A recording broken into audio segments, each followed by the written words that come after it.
were blowing, and everybody did the bump. But all the time, Bertha had been working on a goodie. Now folks call it the Bertha Butt Boogie. When Bertha Butt did a goodie, she started the Bertha Butt Boogie. No question. Good morning, and how you be, ladies and gentlemen. I am your host, Scotty Bonner. What an absolute blessing, honor, and privilege it is to be here with you today. Welcome to Glenda, ladies and gentlemen.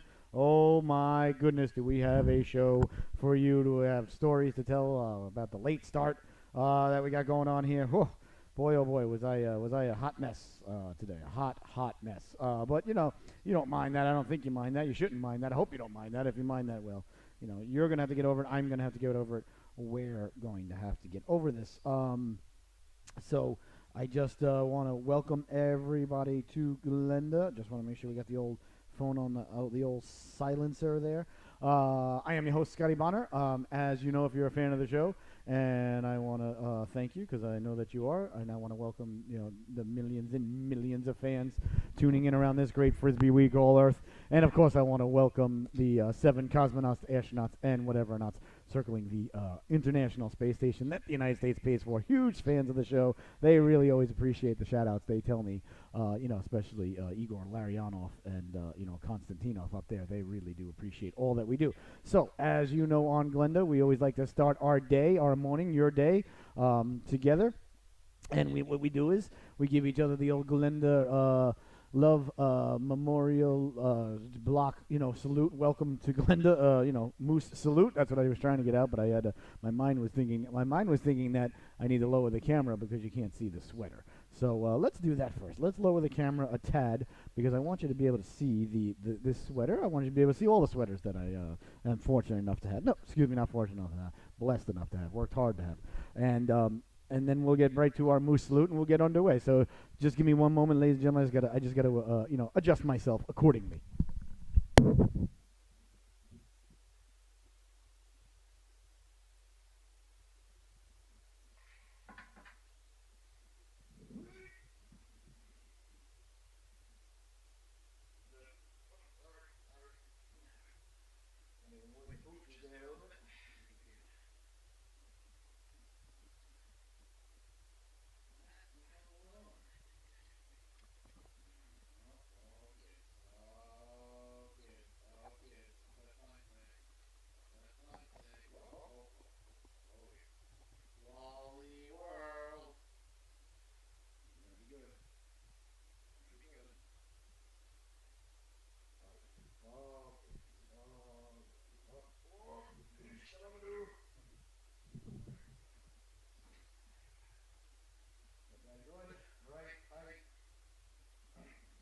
Feeling good.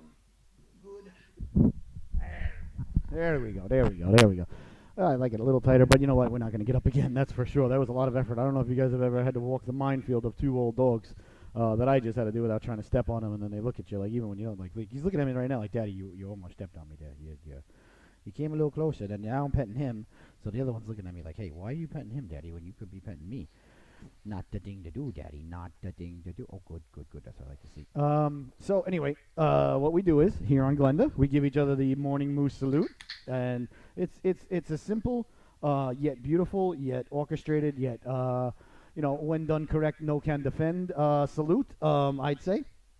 You would say it too once you do it, and it's what you do is you take your beautifully designed, purposeful, and very, very, very handy opposable thumbs that really separate us from the rest of the creations on the planet.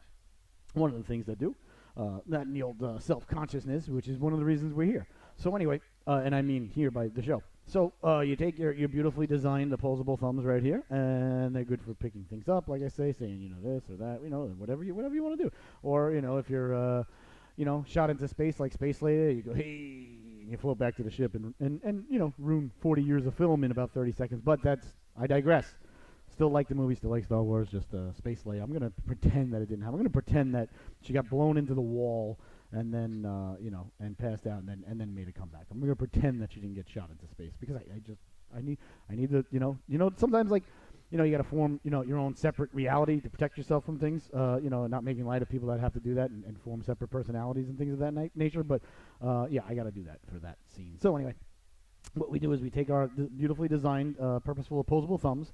We depress them upon our temples. We do not depress too hard because that can cause vasodilation. There we go. I read my. Wow, these are dirty. I read my. What's it called? What is it called when you have to read something? I read my. I read my read there that I had to read because otherwise OSHA, I could be causing. Oh, look at that! The world is like in HD now. That is nice. So you take your thumbs, depress them upon your temples. You're lowering your head and thorax to start off with. You're taking your other digits, you're crossing them in front of yourself like so, and you start in a downward-like motion, and then you're going to come up. We're all going to come up together, extending our digits in a sunflower-like-esque manner towards the sun, and we're going to give each other the morning welcome to Glenda Moose salute. Everybody, here we go. And lowering the thorax as we do it. Ready?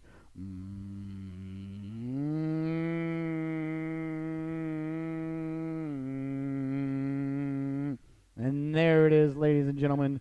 The show is now officially underway, and I am really, really thrilled, blessed, and honored to be here with you today, to be able to do these shows. I want to thank you all so much, really, because the amount of people on our YouTube and on everything really is growing. Our viewership. We broke records this week with our UNC State broadcast. We're going to keep breaking records going forward. We've got a lot of broadcasts coming at you. We got new shows going to announce today. I am so excited. I am so excited. You're going to see why, or you're going to hear why, I should say. But you'll see the elation in my face. We got a brand new member on the Welcome to Glenda program, Mr. Lou Rio Piazza. Tough town. He's going to be our official Bills correspondent. He, of course, from the old 729, good friend of the family. The guy's been a Bills fan, forever, since we were little kids. God bless him. Just one of those, guys that you just, whenever you see the Bills win and you see him post something on Facebook about, him being happy about the Bills win, brings a little smiley face, even though they're in the Patriots division. But, they've never really, been a threat since the Patriots were never a threat to the Bills during their heyday with Jim Kelly and, Cornelius Bennett and Bruce Smith and, the rest of the Andre Reed and Thurman Thomas and the rest of the gang there. Darryl Talley, of course. Just a phenomenal team there back in the late 80s and early 90s. The Patriots were never a threat to them. And since the Patriot reign, the Belichick-Brady, reign that's gone on, and since the end of the Bills' reign, they've never really been a threat to us. So we've never really been, rivals as far as, we're rivals. We play each other twice a year. We usually beat the living poop out of them in Buffalo. They usually give us a good game in New England. And I think Lou would attest to that. So anyway, Lou's... he's our new official Bills weekly correspondent. Got a couple other correspondents that are going to be coming on weekly. We got a Saints correspondent lined up. I believe we got a Seahawks correspondent lined up. Of course, we've got our football show, Keeping It in the Family, which will air every Sunday mornings at 10:30. This Sunday morning might be a little later. We got to see because our special guest, he's flying in on an airplane on an Iron Bird. I don't remember what time he's landing, so we got to pick him up, get him here. We got to get him in the green room. We got to get him. He's got to get his makeup on. He's got to go through his prep. He's a little bit. He's a little high maintenance more than people that are on the show. He's my brother Clint. So he's going to be here. Obviously representing the Seahawks, a member of I think it's the 12th man or whatever it is they call themselves. Out there, and good for them. Beautiful city, beautiful town, beautiful stadium. Beautiful uniforms. The quarterback seems to be a beautiful man. By all accounts, I think he did a heck of a job hosting the Nickelodeon Kids Award a couple of years ago. So hats off to him there. So I apologize for the late start. Wanted to get started at 9 o'clock. Oh, another programming note quickly. We're gonna make major changes here to the Glenda Love Broadcasting Welcome to Glenda show. Starting next week, starting Monday, the show's going to. It may still post live at 9 o'clock. I think I could do that. I don't want to say that I could do that, but we're gonna record it live next week. Starting next week, we're gonna record it live from 5 a.m. excuse me, from 5:30 a.m. to 7 a.m. That way, then it leaves me the rest of the day to do more, work business esque things. Eventually, hopefully, we'll get back to this slot, recording it live. But right now, to be blunt with you about it, we need these hours. These are business hours when people are awake, and we're trying to grow the business. So these hours are going to have to be dedicated more towards that. It's just a temporary thing, and it's fine. We're still going to be doing a show every morning. It'll be 5 a.m. So if you think things are wacky now, you get me, you get me right out of bed.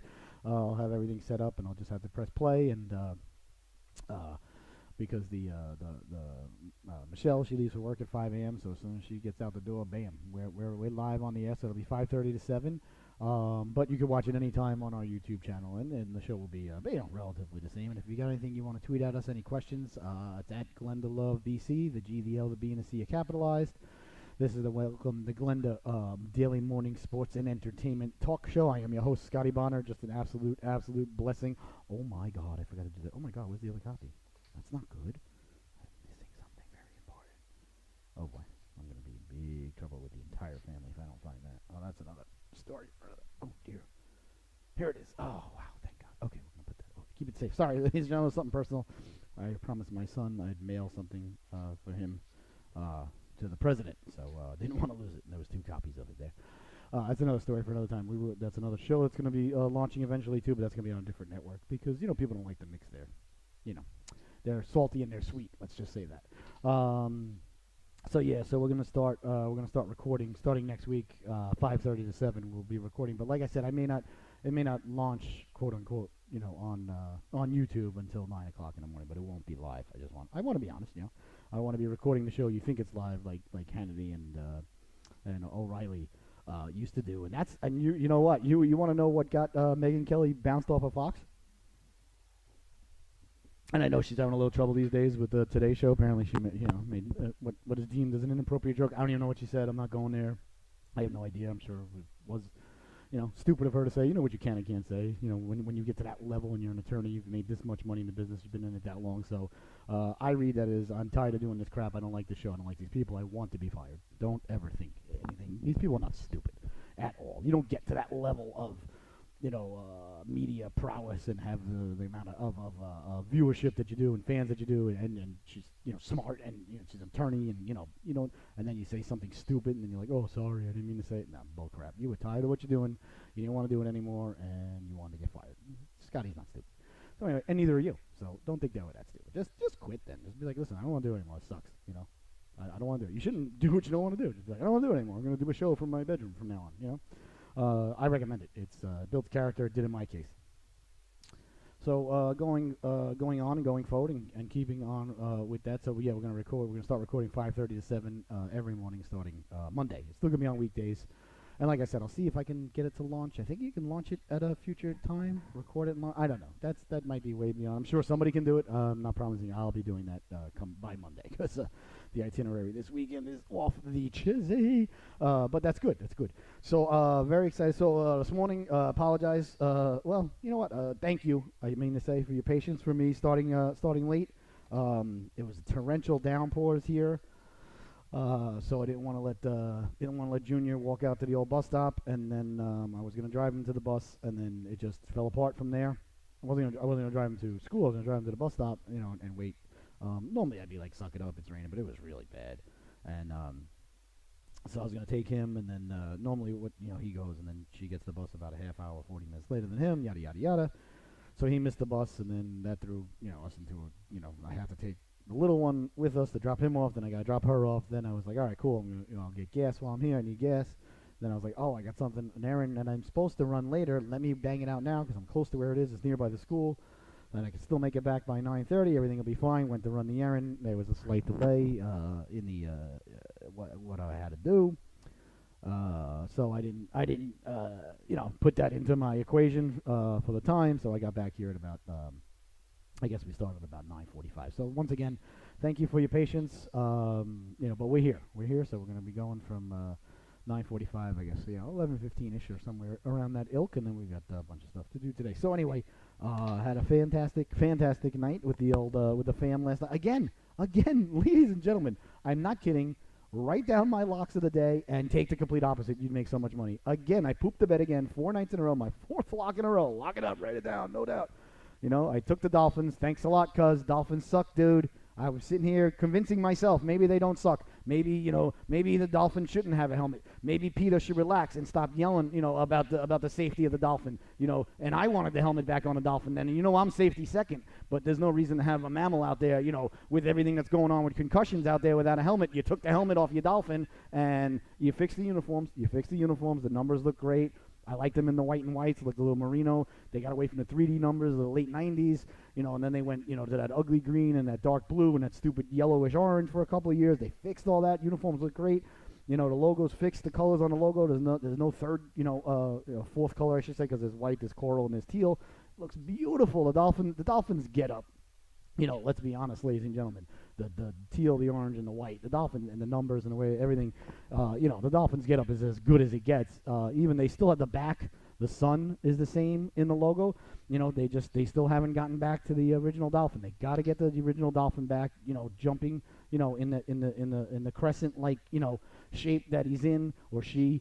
I don't know what the Dolphin identifies as, so I don't want to judge.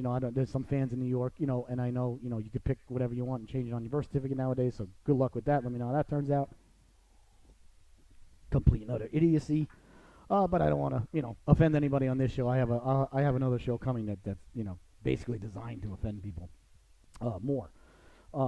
And that, you got your Dolphin on there. It looks like a humpback whale, because you know it to be true. I got a couple of friends that I know that are Dolphin fans, but you are the Dolphin fan. You are the, the resident, Dolphin guy of all of us, out of all our friends. You are, you're Dolphin, and we love you. We love you for it, cause I got nothing but love for you. You know that. You're one of my favorite, persons to ever walk this planet. But the Dolphins suck, dude. The Dolphins suck. I was starting to convince myself that they didn't. I was like, all right. And I still, every week, I sit here and tell you that Texans aren't a good team. The Texans aren't a good team. They're not well coached. They're not playing well. They're easy to beat. They're not, and, they run off 5 in a row. So if you want a sports show, that is on target with every topic, everything we discuss, really, you could really seriously do very well for yourself. You could retire. You just listen to me pontificate on point after point, and if it has anything to do with anything that you can gamble on, just write down everything I say. Take the complete opposite. Not just the locks. Everything in general. I've been telling you for 2-3 weeks now. I don't think the Texans are that good. Since we've come on the air, the Texans have not lost. So I was gonna say I don't think they've had a close game, but they have had some close games. So now they've won 5 in a row. Deshaun Watson and Watkins, look like they look like they are who we thought they might be, and they look like they're back to, takes a while to come back from a major knee injury, I guess, I don't know. Can't be easy. I'm not knocking Watkins at all, you take me. And you come back, the offense, looks like where it was. The defense, Watt looks like he's got things going. Obviously Clowney. They got the other guy. I forgot his name now. Right now, it's escaping me. He's a really good linebacker. They've got really good, safeties. So, I don't know. What if I say they're good? If I come across and say, okay, ladies and gentlemen, the Houston Texans are officially good, then let's see who they play next week and take them. Let's look. We're gonna go way ahead. Of course, we're gonna go into this weekend's Antlers of Excitement for. Let's see, NFL scores. Antlers of Excitement for the weekend that we do on every Friday to see what games that we're fired up about. And, I know there's at least one mathematical lock, and it's the Patriots this week, so you got to take the Bills, as much as that pains me to say. And you probably shouldn't, cause since they don't have a quarterback, but you got to do it. Mathematically, you got to do it. Next Thursday night, the big one, ladies and gentlemen. We're less than a week away from Raiders-Niners. I know. I'm nowhere near enough of a wordsmith to capture anything about that one. Texans are at the Broncos. Ooh, that's next week. Who the Broncos got this week? Of course, we'll be talking about the Broncos in depth and perpetuity on Sunday morning. Keeping it in the family. Broncos, that's right. They got the Chiefs. Keeping it in the family. Football, family, and food podcast every Sunday morning right here on the Glenda Love Broadcasting. You bet. Toy boat. The Glenda Love Broadcasting Network Company channel. I host the show. I co-host the show with my brother-in-law, Uncle Nonos. We call him Uncle Nonos, obviously, because that's what the kids call him. He's Mr. Noah Booker, huge Bronco fan, and This week we're going to have a very special guest in studio. My brother Clinty will be in studio landing Sunday morning. We're picking him up at the airport, driving right here, and he's going right on the podcast on the show with us live right there. So Uncle Nono's will be at our Southern Command in Miami, Florida, in the beautiful city of Miami. So he knows a thing or two about the Dolphins, history and logo and the things of the Miami ilk. Although he is a diehard Bronco fan, so they've got 10 days rest going into it. So we're going to really dive into that on Sunday morning, the three of us, obviously. And you don't want to miss it. There's football, there's family, and there's food. What else you need on a Sunday morning? I mean, come on. So my lock last night, I told you take the Dolphins 7.5. Dolphins aren't that bad. Still, as of last night, was telling you the Texans aren't that good of a football team. I probably won't say that again this season. They probably, looking like right now they're going to finish like 11-5, and in that division, look like right now that a team to beat in that division. Jacksonville keeps plummeting to the earth like a satellite that lost its power, an old Soviet satellite that they haven't touched in 15 years because they ran out of money, but yet people think that they have a shot against us in a war. That's what the Jaguars are doing. Unless they can right the ship, we'll see. They've got to right the ship this week in London. I don't know. It seems like I don't think if the coach lost the team or if it's the quarterback issue or I don't know what's going on in Jacksonville. For weeks I was telling you they're not as bad as they look, and they seem to be as bad as they look. And for weeks I was telling you that the Texans aren't as good as they look, and the Texans seem to be as good as they look. So the Dolphins had me sold. I thought they beat the Bears. They started off 3-0, and then they faltered a little bit. They lost to New England. And they lost the week after. Don't even remember to who. I should know that, but just if I'm going to pontificate here about the Dolphins, let's see. I know they were 3-0. Then I know they were 3-2. Then I know they beat the Bears, in that game down in Miami. Then they came out last week and crapped the bed against.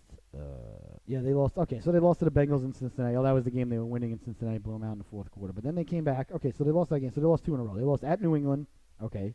They lost at Cincinnati. Okay, they lost 2 good road games. Okay, fine. Then they came home and they beat the Bears. So I'm like, oh, they're 4-2. They beat the Bears at home. Bears were coming and rolling. Bears were coming off of that blowout, that blowout victory against Tampa. Bears were rolled into Miami. Maybe they were looking past Miami. I don't know. At their New England game the next week, who cares? Whatever. Miami wins the game.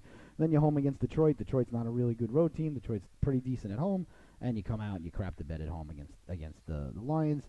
And you come out last night. The game I was tuned in.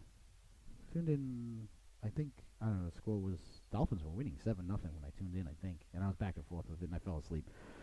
And then I woke up and the Texans were up by a lot, and I was like, ugh.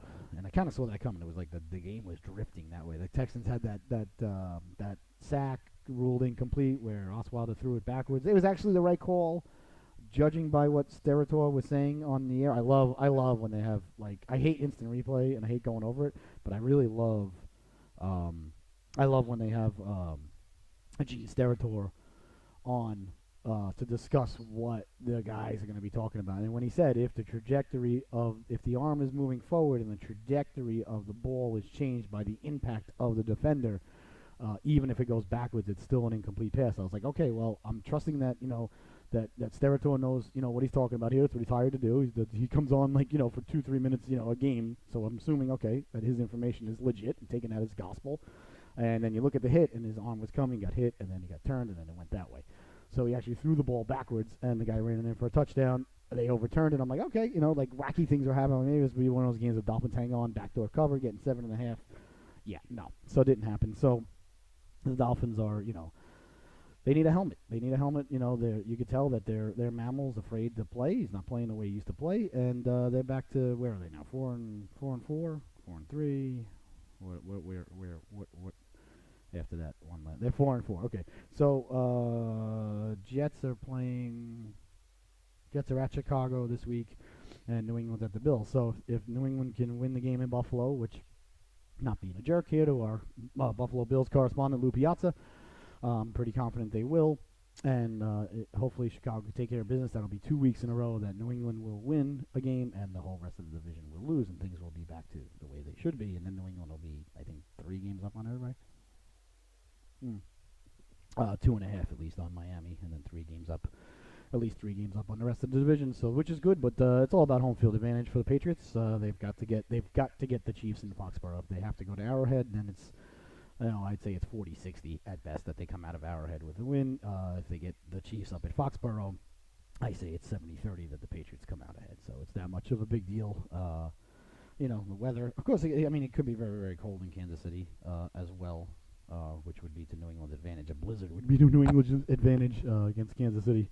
Might be the only thing that could slow them down. But New England's one of the few teams, obviously, that has proven already that they can score with them in that ridiculous 43-40 game on Sunday night, where I was just inebriated and disgusted by what I saw. So anyway, so thank you for your patience for our little bit of a late start today. You guys are awesome as always. You guys are the backbone of the whole program. I mean, without you, this is not gonna go anywhere. So we need you. So like I said, tweet at us any questions, comments, concerns, and of course compliments are always welcome. You could compliment on how good looking the host is today, how the mustache is looking good against the clouds, really brings out my eyes. Anything you want to say. My sweater collection growing. I want to thank Coach Jeff Volkman of the Tar Heels for giving me a new sweater this week. Gave me a Tar Heels, a Carolina Tar Heel sweater, blue with it's inscripted. It says Carolina in script. Beautiful, beautiful sweater. It's one of my favorite now in my collection. And I was actually perusing. I gotta get our son. He wants a red Ovechkin jersey. He wanted that before they made it to the Cup. So we'll see. Santa probably could take care of that for him. And I've been looking. I got the thing is though, with these new jerseys, like, this is an old jersey. You can tell because it hangs. And new jerseys, like, I got it, like, first of all, we order them. I'm not gonna lie, we order them from China. That China, website where you get a brand new jersey. I can get it to you guys if you want. I don't know if it's legal, illegal. I don't care. It's not illegal. I don't get in trouble. We send them money. They send me a jersey. I'm happy. But the sizes sometimes are a little off. Sometimes the colors are a little off. But you know what? I'm not. The show's not that popular yet. I can't afford, even though we've got millions and millions of fans, I can't afford $300 for a sweater. And if I could, still don't even know if I would. That's a principal thing. That's a lot of money for a shirt. You know what I'm saying? So, unless like the money was going, to a charity or something like that, then I would spend whatever. And there's no limit. But anyway, so I've been looking. I forgot what I want. I knew I wanted. I knew I had a sweater that I wanted up next. I had it on my query. You get your Netflix query. I got my sweater query. I definitely want a old school. Two things I want to get. I want an old school brown Tony Gwynn button down Padre shirt. Definitely want that.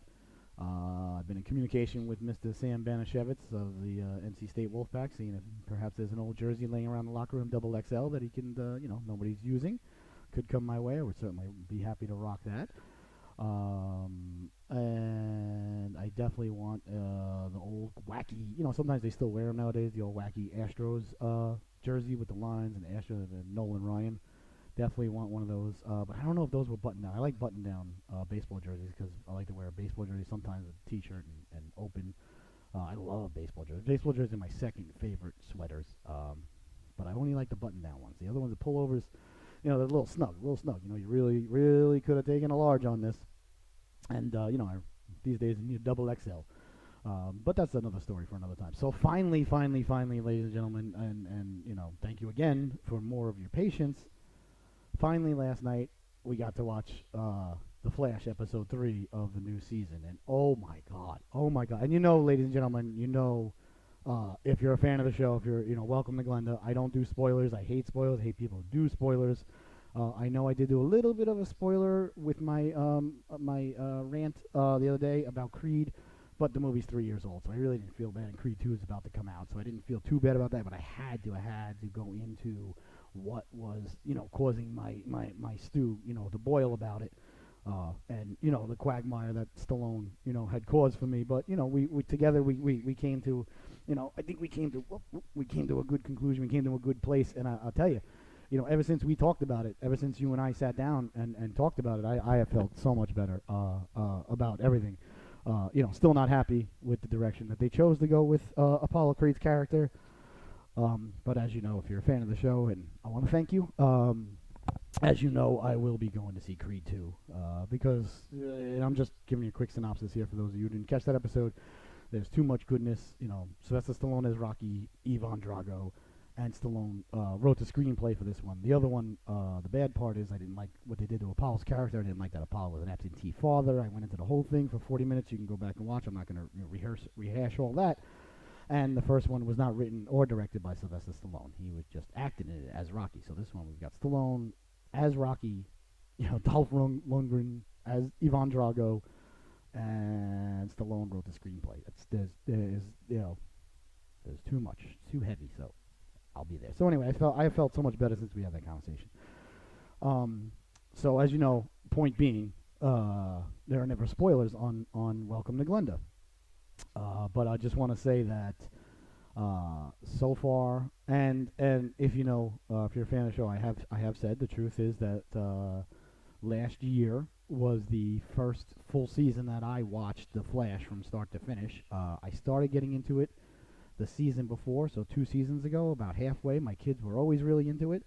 And I watched an episode. I'm like, oh, this is pretty good. Then I watched another episode. I'm like, oh wait, this is good. Then I got into, okay, I can't wait for next week. I went back. I watched that entire season. I guess that's season 3 because I think this is season 5.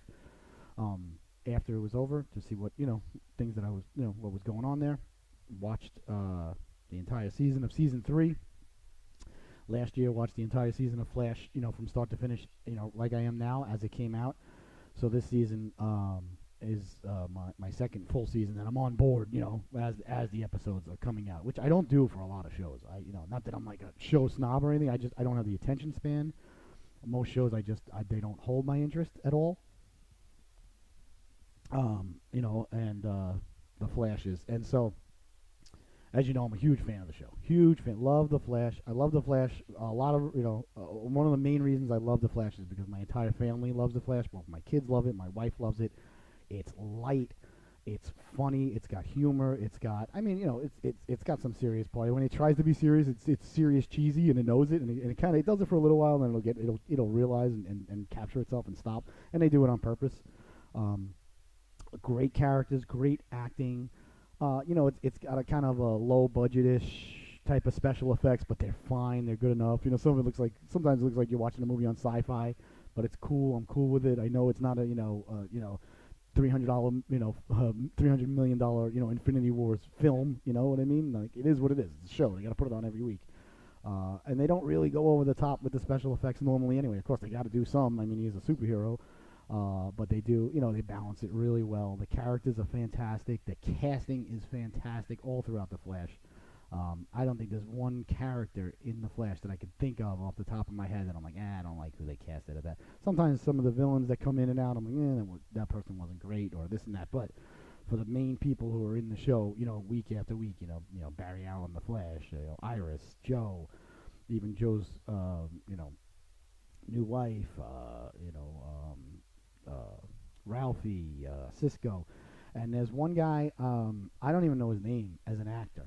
Okay, he plays the character Wells on the show. I'm not going to get into too much about the character because, like I said, I don't want, if I do, I'll give some things away, and I don't want to. But this guy, I gotta find. Hold on, I should do better. I'm gonna do better. We can do better.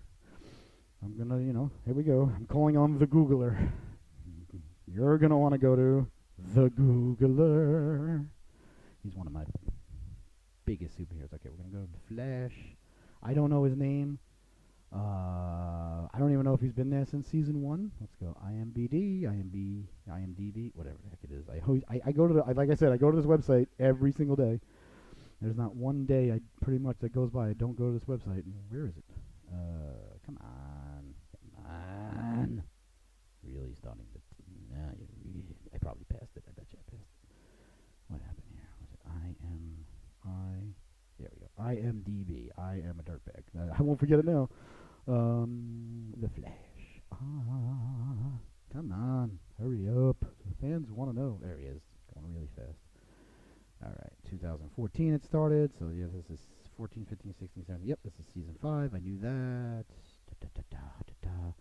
Cast. Full series cast. Here we go. The guy who plays Barry Allen, fantastic. Guy who plays Iris West, she's awesome. Killer Frost is awesome. Cisco's awesome. Great character, great actor. Okay, the guy's name. You got to be kidding me.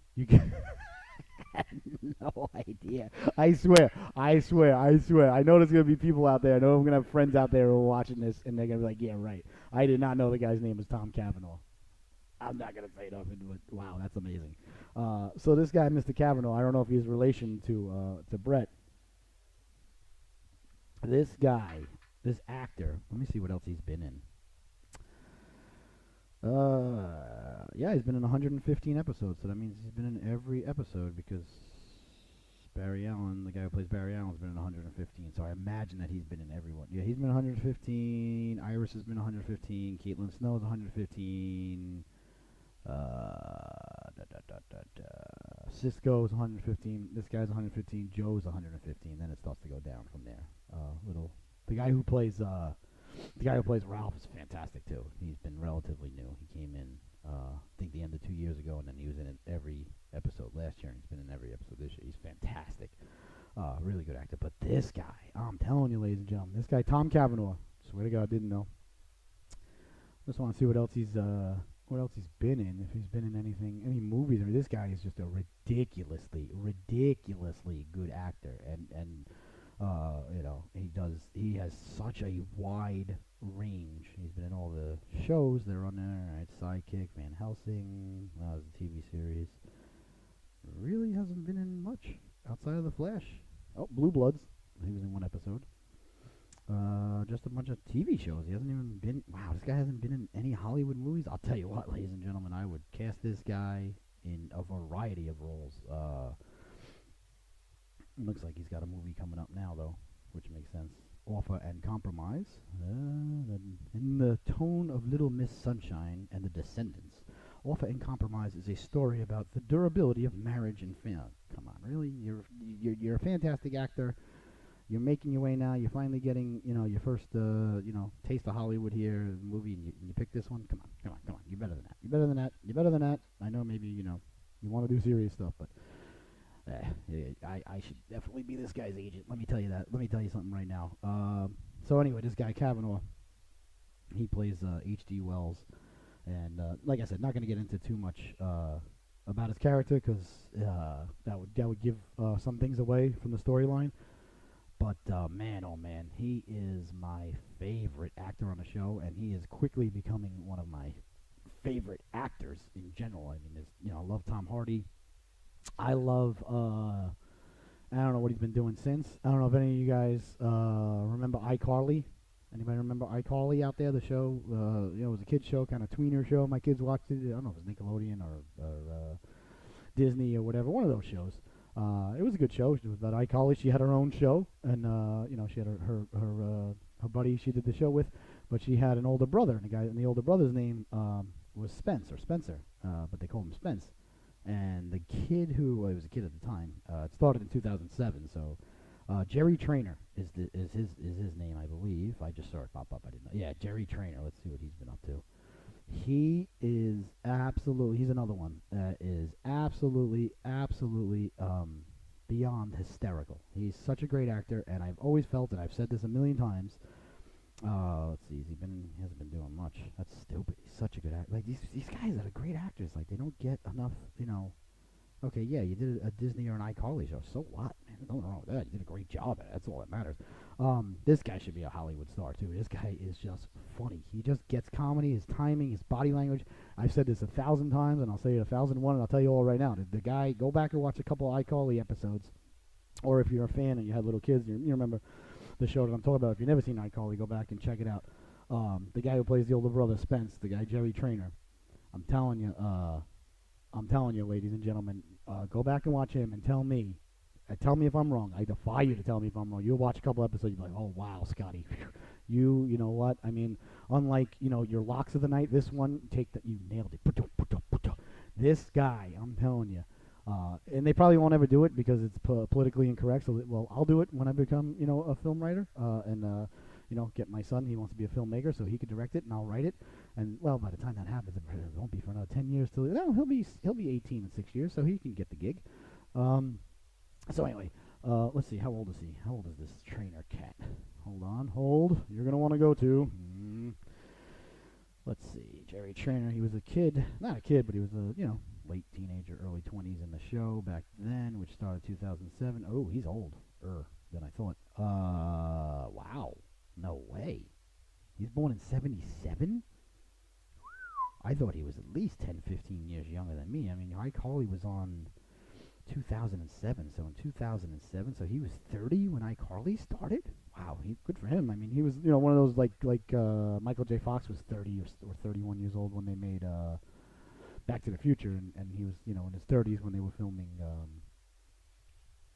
really, Scott? Really? Family Ties? Oh my gosh, I should go to the box for 2 minutes. I feel ashamed. Need more of this. If the brain can't get Family Ties right away, it's time for me to, have some sort of test on my neurons up there.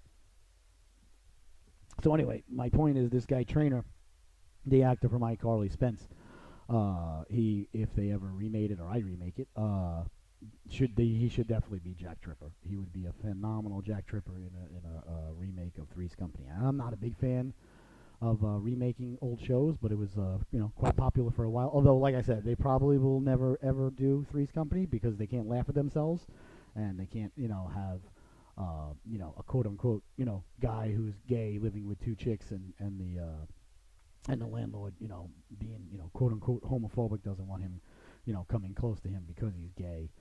And things of that nature, they probably won't. They probably won't ever make it, which is fine because remakes are terrible. But he's that good of an actor. I would never say it takes a lot for me to say somebody should play Jack Tripper. Okay, because that's that's one of the all-time great. That and that Archie Bunker, Walter White. Trying to think of other great TV characters. Although Walter White, he doesn't fall into TV because he was on cable and it was really rated R, rated MA. So I can't even put Walter White, although he was such a phenomenal character. I mean, Breaking Bad was another level of show. Breaking Bad was so good. It literally, truly ruined TV for me. Still has ruined TV for me. I have not found another drama or anything that I can even watch anymore. Because it was so good. It raised the level. He's ridiculous. Oh my gosh, come on! I can picture him. I got him in my head. I know exactly what he looks like. I can't remember the actor's name. Terrible job. The brain, just today, I don't know, not functioning very well. You know who I'm talking about. The guy who played Walter White and the guy who played Jesse Pinkman. The two of them together, just the greatest drama, crime, I don't know, whatever genre it falls into show of all time. And I certainly would have him right up there, like I said, with Archie Bunker, Jack Tripper, trying to think of other fantastic, iconic characters. Dr. Huxtable, of course. Alex P. Keaton, of course. Trying to think. Yeah, I would go with, Hawkeye, I guess. But he got a little flaky at the end. I couldn't deal with it, They got a little over the top with that at the end. Ruined him a bit. But still, Hawkeye, of course, from MASH. Not really sure anybody else, but still, I would. So for me to say that this kid, well, he's not a kid. He's only freaking, guy's born 77, so he's only 4 years younger than me. So he's 40 or 41, depending on his birthday. Really? Well, I guess you could still play. If he still looks in his 30s, he could still play a Jack Tripper because Jack Tripper was late 20s, early 30s, obviously. Back in the day. So, anyway, The Flash, episode 3 last night, I mean, top notch. I give it 4 out of 4 stars. Best episode of the season. I would even go so far as to say best episode of the last 2 seasons. I enjoyed last season. Last season was good. But thus far, the story, the way things are. Oh, thank you, Bubba. Just gonna move the camera out of the way because I gotta get over there. He's all right. Yeah, listen, when you're pushing to 15 and you're struggling to get around the house, you want to move the tripod. You move the tripod, pal. I'm here for you, and that's the way it goes. There's nothing wrong with it. You're fine. Love you more than anything. He's our old family hound. We've had him forever, pushing 15 years old, and still happy and healthy. Still doing his business outside, not to be gross. Eating his meals still.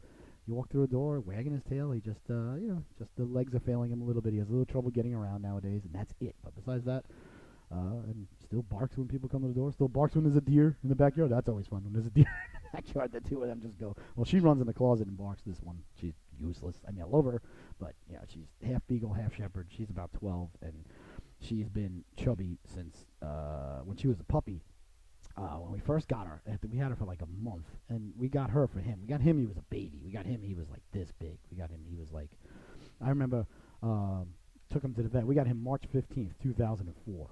So I remember, I took him to the vet. We got him at Bidewee on Long Island. My wife and I were dating at the time, the small window that we dated. We only knew each other for a couple of weeks, got engaged, knew each other for 2 or 3 months, got married, blah, blah, blah. Here we are, going on 15 years later. I think we're at we're at 14 plus right now. We're in our 15th season of the Bonners. So anyway, no, Baba, I can't help you. You gotta lay down. You know that. Sorry, lay down. Good boy. Um, so brought him to the vet, and he was like, I mean, he was like, he fit like right here, like he could just sit right here, like comfortably, like from here to here. He wasn't even that big. He had room to turn around. Like I would hold him here everywhere we went. And so I took him to the vet, just a routine, day or two after we had him.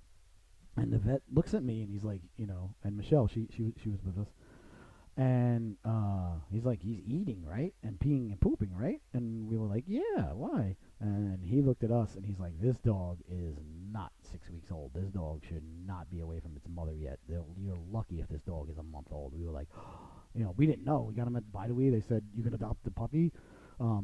There was another one that was with him. He was black and white, and he had a stripe down the middle, just like our guy has a stripe down the middle. But I was gonna pick the black and white one because he was cute, and not to say you weren't cute, you were cute, you were a baby. And then he came over, and they were the last two left of the litter. And the lady had brought in the litter, I think, like 24 hours ago, like 6 or 8 puppies. I forgot. And there was only 2 left, and they were both male. I wanted a male. I didn't want a female. Just because I didn't want to have puppies in the house. I like female dogs. Our other dog's a female, but when we got her, she was already fixed. Actually, he was fixed when we got him too. I think they took care of that. They had the thing in the ear, the GPS in the ear, which almost had to use a couple of times when he was young. Oh, this guy when he was young. So anyway, go to the vet. Vet says, he's eating and doing his business outside, right, and everything. We're like, yeah. He's eating, drinking water, doing his business inside, outside. He's a puppy. He's like, okay, and then, we asked why. He's like, oh, this guy should not be away from his mother yet. If you just make sure he keeps eating, otherwise you're going to have to feed him with a bottle. We're like, oh, my God. We had no idea. They gave it to us. We thought he was, whatever, old enough. Maybe they didn't know. Not being accusatory of anybody.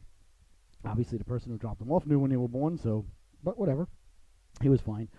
So we've had him since he was a baby. I mean, just a little guy.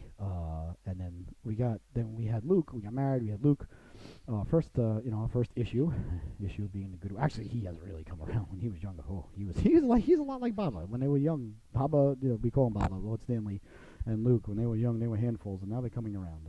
Luke, he's 12 and a half now, and he's really come around. I gotta say, when he was younger, oh boy, he was a handful, just like Baba. When he was a puppy, oh boy, he would dig under the fence, he would jump over the fence, he'd go through the fence. He was not really down with being very contained. He's not a huge dog. He's probably like 50 pounds, like in the middle. They said his mother was a pit bull. They didn't know what his father was, so we never found out. Whatever his dad was couldn't have been that big because he's not that big. Maybe it's some sort of lab or Jack Russell or I don't know. I don't know what his dad was, but oh man, he had energy. He would get out. One time, I was opening the door when we first got married. We were living at my grandparents' old house in Deer Park on 16th Street, and my grandmother had a cat, horrible cat, hated that cat, the worst cat in the world. Well, I don't know, I got a pretty terrible cat now, but I got an awesome cat too. So I'm not an anti-cat person, but when a cat's not a cool cat, like if a cat's not cool, it's a disaster, it's a nightmare. Like a dog cannot be cool, and still, it's a dog, you can deal with it, you can, tell it what to do, it'll still listen for the most part, like you're still kind of in control of the situation. Like if a cat is an a-hole, it's just horrible. One of our cats, and I know, hopefully the wife and kids that don't watch this episode or listen to this episode, they're going to be mad that I'm saying this, but our cat is borderline a-hole, but she's coming around. She's actually been a lot more mellow lately, but I won't pick her up or pet her, because, she just, as too many times, she's broken my trust. I'll be, she'll come over, purr, I'll be like, okay, come here, Allie, Allie, original name, comes over, pet her, and then, 30 seconds later, and then, I'm cut wide open, no reason for that. Why? I don't do it, I was petting you. And she's done that, I don't know, countless times, you would think I learned. So I have learned, so I don't really pet her much anymore. I'll pet her when she's hungry. When she wants food, she won't go after you. But my grandmother's old cat was our cat, worse, definitely worse. She was crazy. She was insane. So anyway, when he was a puppy. He was probably about 6 months old now at the time. I don't know, 8 months old, whatever he was. He was still very young. He was still a puppy. Cat was at the door meowing. Open the door to let the cat in. He bursts through the door a million miles an hour, sends the screen door flying into the door. Cat takes off. Meow. He takes off after the cat. He runs across the street. The cat runs across the street. He runs across the street. There's a car coming down the block, and it wasn't coming too fast, but coming enough, would have, if it ran over him, would have killed him. Luckily, the guy, slams on the brakes. The dog comes around, slams on the brakes, and hits him. Doesn't hit him too hard, but definitely still hit him. Hits him. He goes rolling like 2 or 3 times. Rolls over. The guy comes to a stop. He's like, "Oh my God, I'm sorry." I'm like, "Not your fault, dude. I let the dog run out of the house. What are you gonna do?" Gets up, runs, makes a beeline, runs back in the house, and goes right under the bed. And we were like, "You see?" And you would think, like after that, he would stop running out the door. We tried to be careful. He was just sometimes it's late at night, or sometimes you've had a few libations, or sometimes you're tired, and the cat, or whatever, you open the front door, and, gone. So that was, and one time he tried to jump the fence, and it was one of those wire fences, with the top wasn't, over. It was like the top had the wires crossing over the top, and he impaled him, sliced his underbelly open, impaled himself on there. We had to go get him off the fence. Didn't take him for stitches, but I was like, he doesn't need stitches. Maybe he should have. I used to dig under the fence all the time. It was just a disaster. But a great dog. So then we had Lukey, and then we got the chubby one, which is our other dog, for Baba, because we started going out of the house more. And back then when we had Lukey, it didn't seem like, maybe I'm wrong, maybe I could have been different, but I didn't do it. Probably because it was too much of an effort to get the infant, and he was still young when we had Lukey. He was only like a year and a half, maybe 2 years old, so he wasn't like relaxed by any sense of the imagination at all. So we didn't take him to too many places that we wanted to. And back then it's different. I think it's different now. Maybe I'm wrong, but it's a good 13, 12 years later now. Fast forward, people take their dogs everywhere now. Like dogs are more welcome now. I think maybe I'm wrong again. Than it seemed like 13 years ago. Like I went to Sophie's hockey practice the other day. We're in the lobby of the rink. And there was multiple people there with their dogs, and I'm like, oh, this is cool. I'm not against it. And, I'm petting them, talking to the dogs. One had a real little puppy, another one had like a young dog, another one was an older dog. And it's just more accepted that people just, I guess if there's not food around, that people just walk in with their dogs now.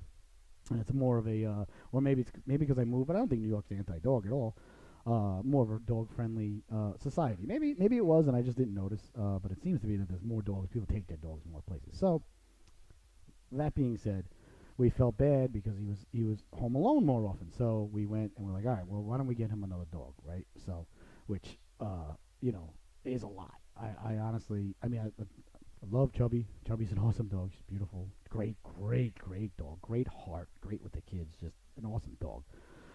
But I would never get 2 dogs again because it's a lot. It's a lot of everything. So anyway.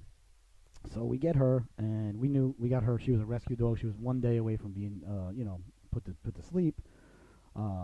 Sent the money in. I think she was in Ohio, had to come through Kentucky, or she was born in Kentucky. She was in Ohio. She came in a car full of dogs, a bunch of cages and everything. She came fixed, I think with the GPS and everything in her, all her shots and all that, garbage. But she was a little older. Like, she was a puppy. She was still like she was like 4 months old, 3 or 4 months old. She was still a puppy, but she wasn't a baby. Like, he was a baby, but we got her. And this was before Sophie was born, so we got her. Lukey, I think, was 1. We got her in, if I'm not mistaken, we got her in May of 2007, and she's born December. She's born December 23rd, 2006. Yeah, she's born the same year as Lukey. She's as old as Lukey, so she's 11 now. She'll be 12. She turns the same as Lukey every Christmas. So she's 11 and he's 14 right now. So we get her, we bring her home, and the first, it was like an hour ride to where we had to meet, where they were dropping the dogs off. So we pick her up, and she was probably just nervous, or whatever. We brought Baba because we wanted them to acclimate, in the car ride home. And Baba was always good with other dogs, and she was a puppy. We knew it wasn't going to be a problem, and that was another reason too why we wanted to get a female. We didn't want to have 2 males and have the alpha male, thing going on. Like, if we get a female, it'd be a lot less, of those issues in the house. So, we purposely wanted to get a girl. So we did, and we had her named before we picked her up. And at the time, we were huge finishing up The Sopranos. Huge Sopranos fan, still am.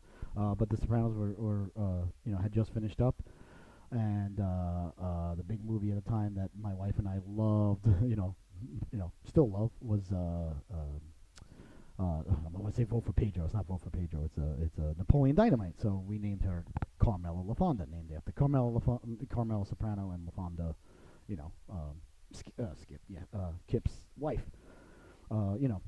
So on the way home, she's nervous. It's new, blah blah blah, and she just stunk. She stunk up the whole car. Just the whole ride home was just disgusting.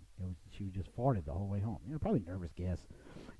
I took advantage of it. I was like, well, it stinks in here, so I'm going to let a few go, so, because now nobody could notice. Never let a crisis go to waste. Never. So before we even got home, she had the nickname of Smelly Girl. And so that became Schmelly, and that became Schmells. We still call her Schmells today. But she was an active, normal puppy. She wasn't as crazy as him. Nowhere near as crazy as him. But she was a puppy, she was fine. She was happy. They got along. Lukey was a baby. Okay, good. The family expanded. We're good. Everything was fine. About, it was definitely by, because I remember her limping around at the Super Bowl. So it was like around December or something of that year. So we had her for a while. So she was pushing one. She was still a puppy, but she was pushing one. The two of them, we were living in Niantic, Connecticut at the time. Niantic, Connecticut, beautiful town. Love Niantic. Beautiful town, beautiful beaches, beautiful little town, shops. Niantic's awesome. I love Niantic. It's the second favorite place I ever lived. Favorite place is here. Well, I mean, home's home, but out of our, we've moved a lot. Love Raleigh, number one. But Niantic, I love Niantic. Niantic was beautiful. Cold, right on the water. But anyway. So we were in a house in Niantic, and we had a basement. We had a full basement down there, and her and Baba, or Stanley, we call him Baba. That's his nickname because my grandmother used to say, "Stop yelling at him. He's just a baby. He doesn't know any better." That's what she always used to say. He's just a baby, just a Baba. So that's how he became Baba. So anyway, they go down the stairs one time. I don't know, in the evening at full speed. It wasn't the first or last time they've done it. They're two young dogs. They're running around, and who knows why. It wasn't like I threw a ball down there. I wouldn't do that. And we had a fenced-in yard there, so they can go out and run around. But they chose to run down the stairs at full speed. And I didn't see the accident. Nobody saw it. But all of a sudden we hear, and at the bottom of the steps, in the northeast, was a radiator. Boom! Crashes into the radiator. She's crying. I go down the stairs. I see, she's got her one back leg up like this. I'm like, oh, she broke her leg. So I'm looking, and it's not broken. I'm feeling it. I'm like, this is not broken. So, long story short, I'm like, maybe it's just, not that bad. It's just a sprain. Time goes by, and I remember the Super Bowl, the first Giants Patriots Super Bowl, where they lost the undefeated one, the one on the helmet catch. That one, by the way, did not hurt nearly as much as the second Giant Super Bowl loss. Because, well, one, it sucked. I mean, we were undefeated. Two, it sucked because Brady did get us a lead and left the field with the lead. And defense, I don't want to say blew it, but, Giants scored to win the game. But during the game, and if you go back and watch the game again, the Giants beat the living poop out of us up and down the field. We were lucky to be in that game. The fact that we were winning that game was ridiculous. I mean, that's how good of a team we were. But, we couldn't stop them on the last drive. Crazy catch on the head, and yada, yada. The rest is history. So I don't need to bring that up. So that game, I remember her, standing next to me with a back foot up in the air, and I remember, I don't know who it was. Somebody was at our house that was like, dude, you gotta, take the dog to the vet. And I was like, I know. I was like, I was hoping it was just a sprain, but so anyway, took her to the vet that week. And, they had the x-rays and they did all that, all the garbage about, they got to do. And he's like, she tore her knee up. Her ACL's torn or MCL, whatever she is. She's got a football injury. So, what do you want to do? Blah, blah, blah, blah, blah. All right. We had the surgery. Actually, truth be told, my mom got the card. She got a veterinarian credit card, to help us out at the time. She had the surgery. And then ever since the surgery, no, don't go that way. Don't go that way. Don't go that way. I have a path for you. Oh. Are you kidding me? I have an open path for you over here, and you got to step on the wires and on the 5-in-1 and on the internet box. Lay down, please. Lay down. Lay down. So anyway, so ever since the surgery, being a beagle, whatever, she put on a tremendous amount of weight. That's the whole story. She put on a tremendous amount of weight. So ever since then, she's been really, really heavy. Never lost the weight. Been heavy since she was 2 years old. Same weight, same body type. Ever since then, 12 years old now. I honestly didn't know how healthy she was because she was so heavy for so long, and she's still the same, doing great. So the old ain't broke, don't fix it with her. So that's how she got the name Chubby. So I don't even know why in the world we went down that road, but we went down that road. So you never know where you're going to go on Glenda, which is ridiculously awesome. Something I really want to get to, I'm going to get to it now. This is going to be our weekly segment. This is our Lou Rio Piazza. He's going to be our Buffalo Bills correspondent, and I'll just let you listen to the interview. We talked last night, so I'm going to play it back for you. Just give me a quick second to pull it up here. And hopefully, eventually, these things will all be done live, and we'll have more technology where, won't have to be holding the phone up to the microphone. But, you don't mind that. Let's see here. And no, that's the button. There she is. Okay.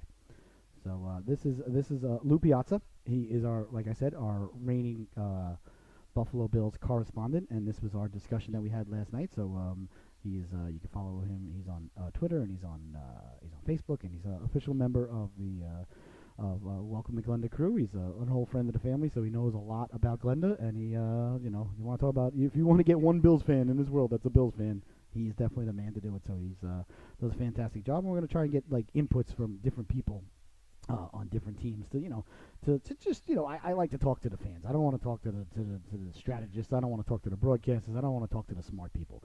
Give me the guy that's miserable when they lose, and the guy that's ecstatic when they win, and the guy that is completely irrational about his team and about everything about it. That's who I want to talk to. That's who I identify with. And let me tell you, ladies and gentlemen, there's nobody that fits the bill better than Mr. Lou Piazza. So here is our interview with him. Enjoy. Marinate it. So we're going to get his take on the Buffalo Bills organization, of course, heading into the big one this weekend, Monday night, versus Thomas Brady and New England Patriots. All right, we're calling Lou right now. Let's see if he answers.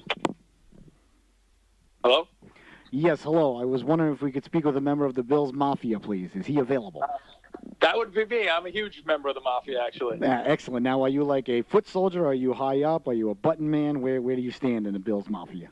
I'd like to think I'm pretty high up. I've been a Bills fan for over 30 years, so I'm near the top in this group. Excellent. Excellent. You are definitely one of the founding fathers of the Mafia. Ladies and gentlemen, on the line right now is Mr. Lou Piazza, a good friend of mine, friend of the family from back home in the 11729 district of Strong Island, or Long Island. And Lou, I want to thank you so much. Welcome to Glenda. That's the way you are right now. You know a thing or two about Glenda, though. You know about Glenda love, so you're good. You're comfortable now. Yes, sir. I know all about Glenda. I've been there many times. I know all about you. Don't tell them too much. We go way back. Don't tell the fans at home too much. This is a family affair, so we got to keep things a little bit PG. So, I'll keep it on the hush.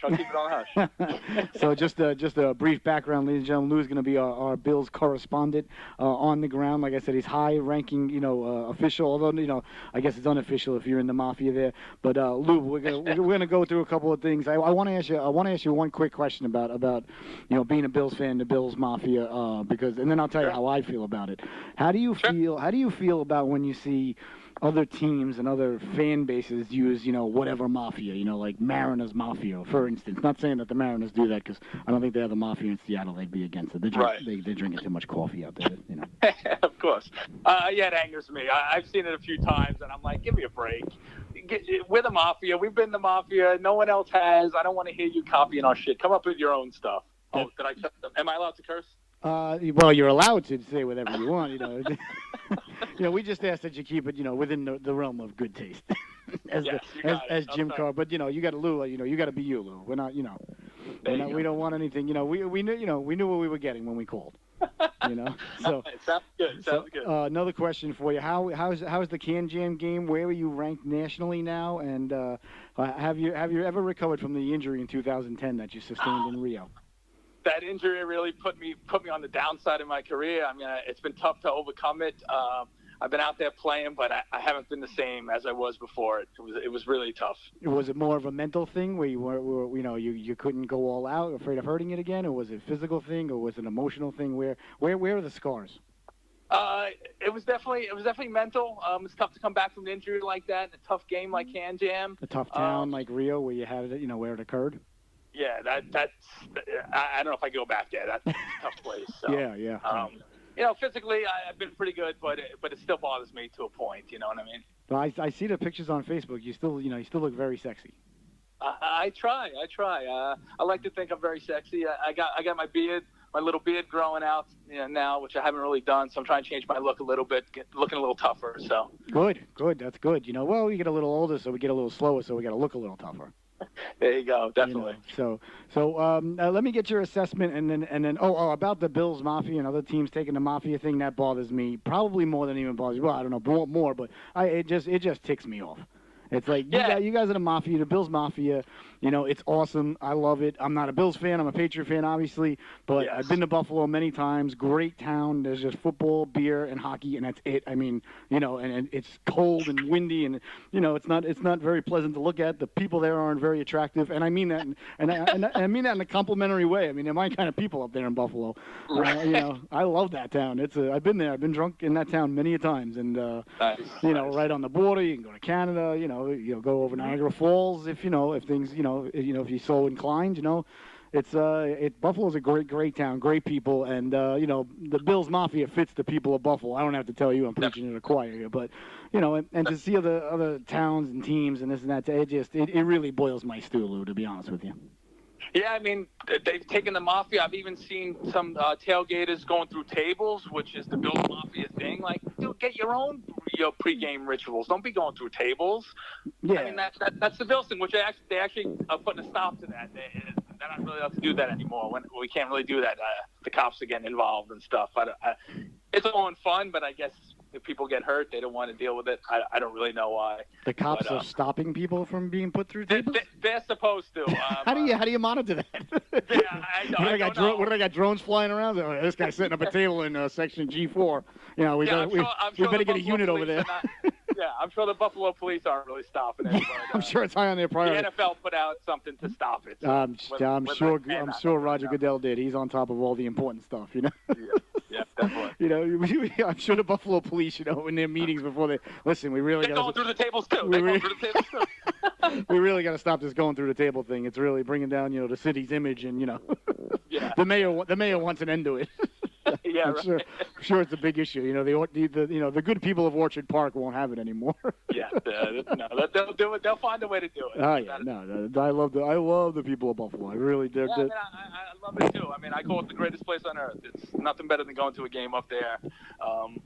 It's fantastic. I love it. Yeah, I've never been to a Bills game there. I've seen the Patriots and Bills at Foxborough, but I've been to Buffalo many times. I've seen a couple of Sabre games. I've never seen a Sabre game at the new one. I've seen a Sabre game at the old, but right. Like I said, Buffalo's my kind of town. It's beer, football, and hockey, and that's it. That's it. And in that order. Right. Exactly. and wings, sure. There's plenty of food up there, but But literally, it's just you drink beer, you watch hockey, and you watch football. Yeah, without a doubt. And I'm very comfortable there. I feel like I can have a conversation with anybody in Buffalo. Yeah. I fit in. So let me ask you, and then I'll give you my opinion on this as well, because I like to give my opinion. How do you feel, before he got hurt, about Josh Allen? I saw a lot of things I liked about him. I didn't quite think he was ready to start, but you couldn't put Peterman out there anymore, so you had to get him out on the field. Yeah, he's never finished the game. He gets pulled at halftime, and I'm yelling at the screen, get him out of the game. You can't. You can't put him in there. So I saw some good things from Josh Allen. He needs to work on his timing a little bit, anticipation, getting balls out there. He's got a cannon for an arm. He's very mobile. He's athletic. He's very mobile. Yeah, our offensive line is terrible, so he can't smack around. So he has to be mobile. Yeah, he has to be, or he'll be dead. Yeah. But I saw some good things, for the future. Jury's still out. He's only played a few games, and we'll see where he goes. Hopefully, the injury, knowing the Bills' luck, it's going to be a Tommy John surgery thing, and then I'm just going to cry because what quarterback gets Tommy John? I think Jake Delhomme got it, but no other quarterback gets that. But it's the UCL or whatever it's called. Like right now, they're saying no, there's not going to be any surgery, so hopefully that's right. What's the prognosis? Is he done for the year? I haven't looked, to be honest with you. No, they said a couple weeks. They said Tommy John, you're done for over a year though. If you're baseball. If he had to get the surgery, he'd miss this year. He'd miss next year. As of right now, they said that's not in the future. It was a sprained UCL. Hopefully, it is. I don't know. I'm not a doctor, but they're saying it's not. So hopefully he'll be back in a couple weeks. Yeah, I didn't even know what it was. Was it from throwing or was it from being hit? He actually got banged on the elbow, which is weird because it wasn't like he threw and he got his arm. It was the Houston game, right? Yes. Yeah. Yes. Right. Okay. So then Peterman came in, threw the pick six. Yada. Yeah. Well, what else was? No, I called it. I called it. I was watching the games with my brother. You know my brother. And I'm like, he's gonna throw a pick six to lose a game. He's like, oh, don't say that. I'm like, see, he threw a pick six to lose a game. Like, I got to be honest with you though, it wasn't a bold prediction.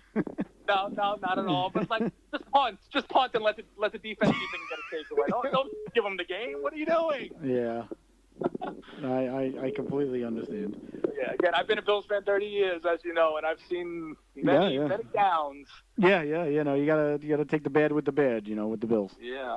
I mean, last year I had tears of joy when they made the playoffs, literally crying when they made the playoffs because I haven't seen it in 17 years. So. Yeah. That was a good run at the end there, and then you decided to ship the quarterback out of town. I didn't mind that though. Tyrod wasn't. If you watch the highlights, he had moments, but if you've seen some of the Browns games this year before they put me. He's not an NFL quarterback. Yeah, he's incomplete. One big play, and he just doesn't move the ball. He doesn't throw the ball well. Yeah. So I didn't mind. They got a third-round pick for him. That was more than I ever thought they can get for him.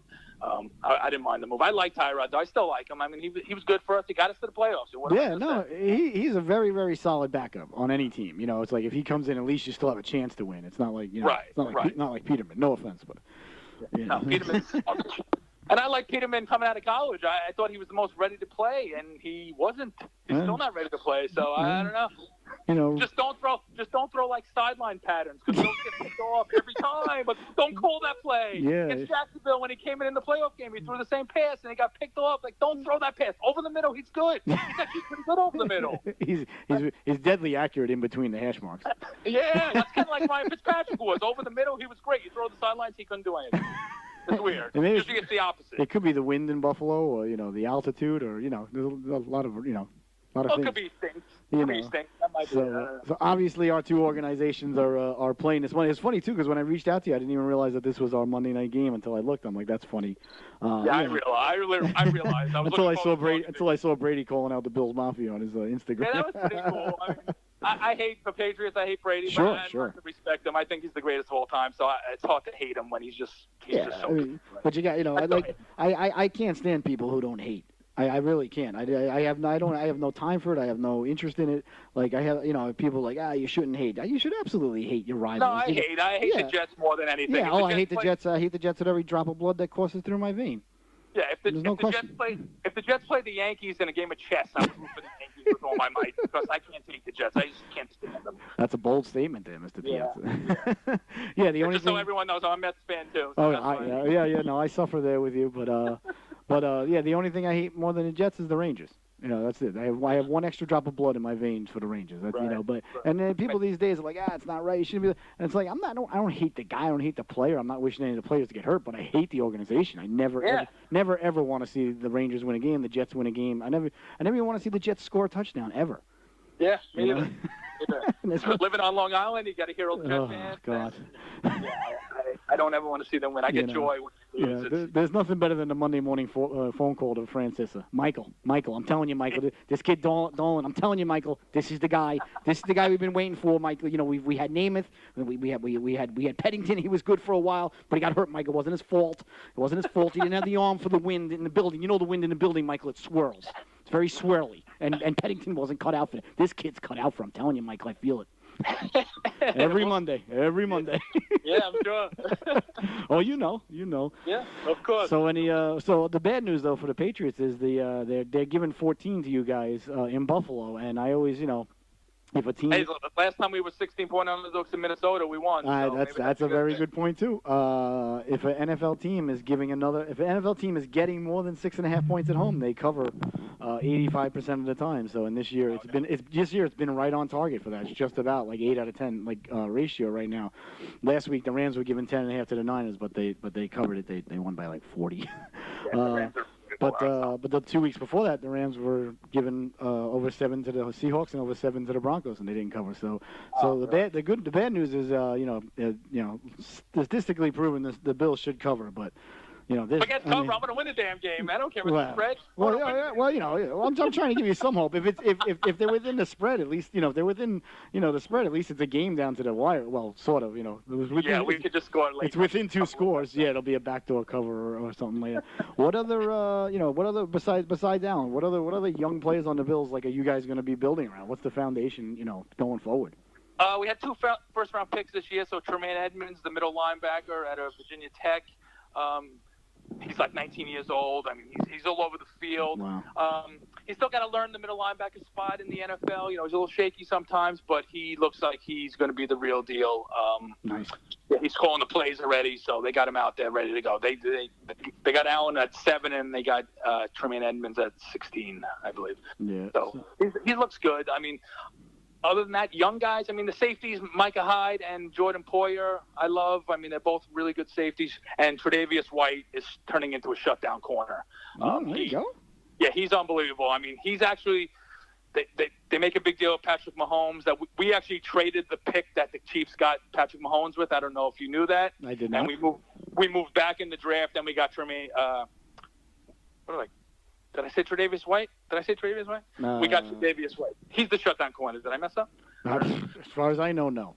Tre'Davious White was the shutdown corner that we got, and we moved back. So we could have had Mahomes at 10, but we moved back and we got one of the top corners in the league. So I can't hate it too much. We could have had Mahomes, but Mahomes might not have been the same in Buffalo. But Tre'Davious White. No, I mean you can't compare what he's working with in Kansas City to what he'd be working with in Buffalo. I mean that's not fair.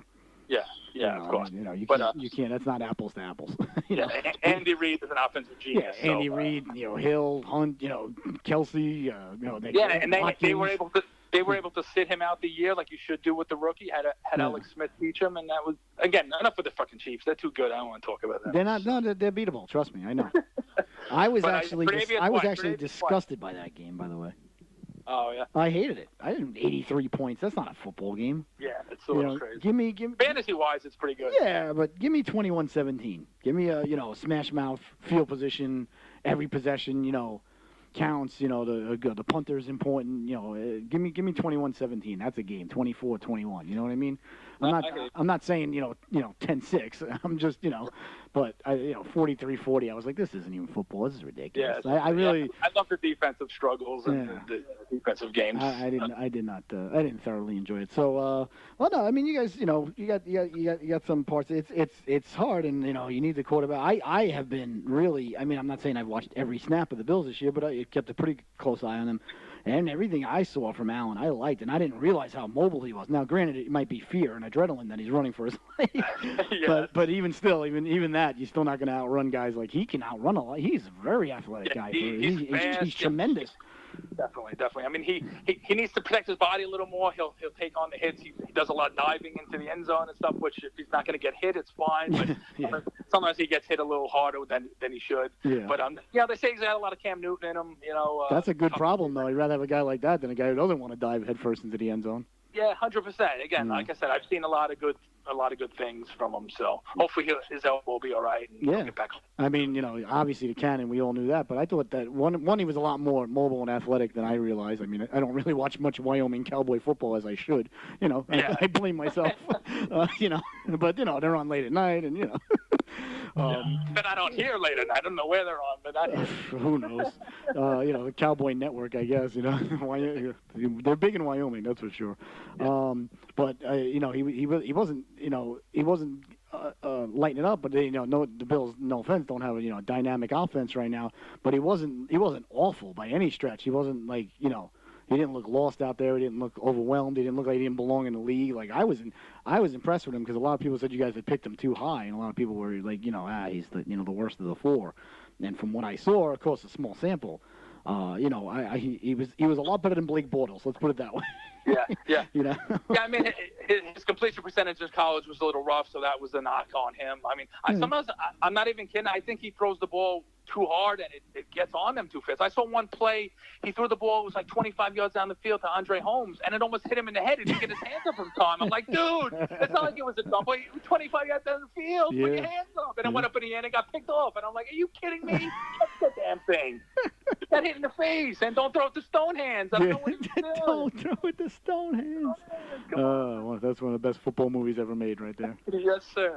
That's unbelievable. That's a fan. See, that's why you got to be a staple on the show, right there. That's it. This was a pilot. This was a tryout. I didn't want to let you know. We're gonna have to, we'll go over it with the producers and corporate and and my staff. My dog and my other dog, and we'll see. We'll see. They seem to be, they're resting right next to me comfortably, so they seem to like you. So everything seems to be good. So yeah, we will do this again next week. Not sure if it'll be the same night or everything, but we'll try and do it, relatively in the middle of the week and play it back the next day.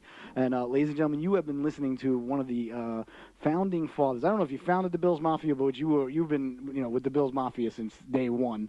Mr. Lou Piazza from Long Island. If you have any parting things or a final thought, Lou, the floor is yours. I'll let you have the final word here. And he's going to be our weekly Bills correspondent, ladies and gentlemen. So get used to it and just marinate in his goodness, if you will.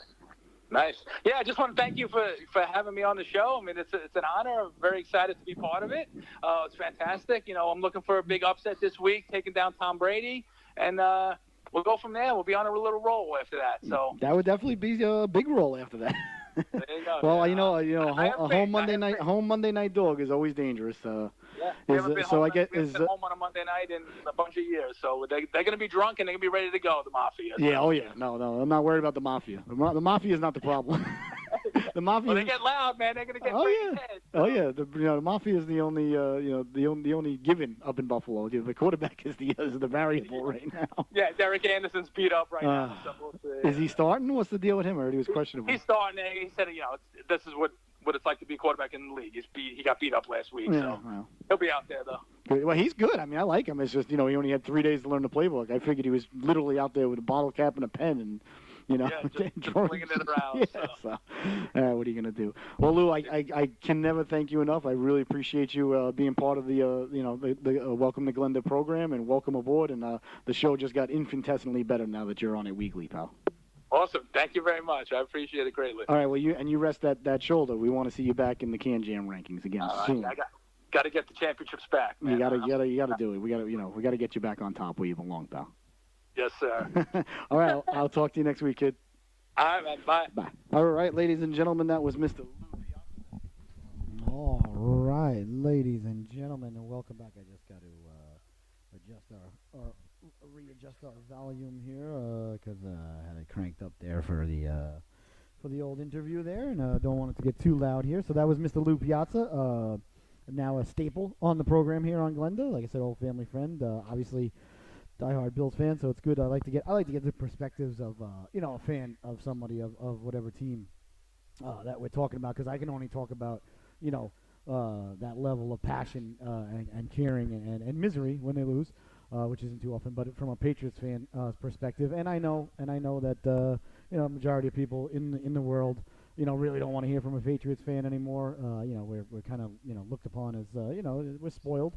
We've been 20 years of the greatest run in probably all of professional sports history. Certainly in the salary cap era. With the greatest quarterback, greatest coach of all time, probably greatest owner and management structure too. A lot of people don't mention that when they go through. They say, "Oh, Belichick's the greatest coach." Sorry, they just covering Poochie here. He's a little cold. The greatest coach, greatest quarterback. I think that a lot of part that's not mentioned is Mr. Kraft and the management and how it comes down from the top down. The Patriots are just a model of awesomeness.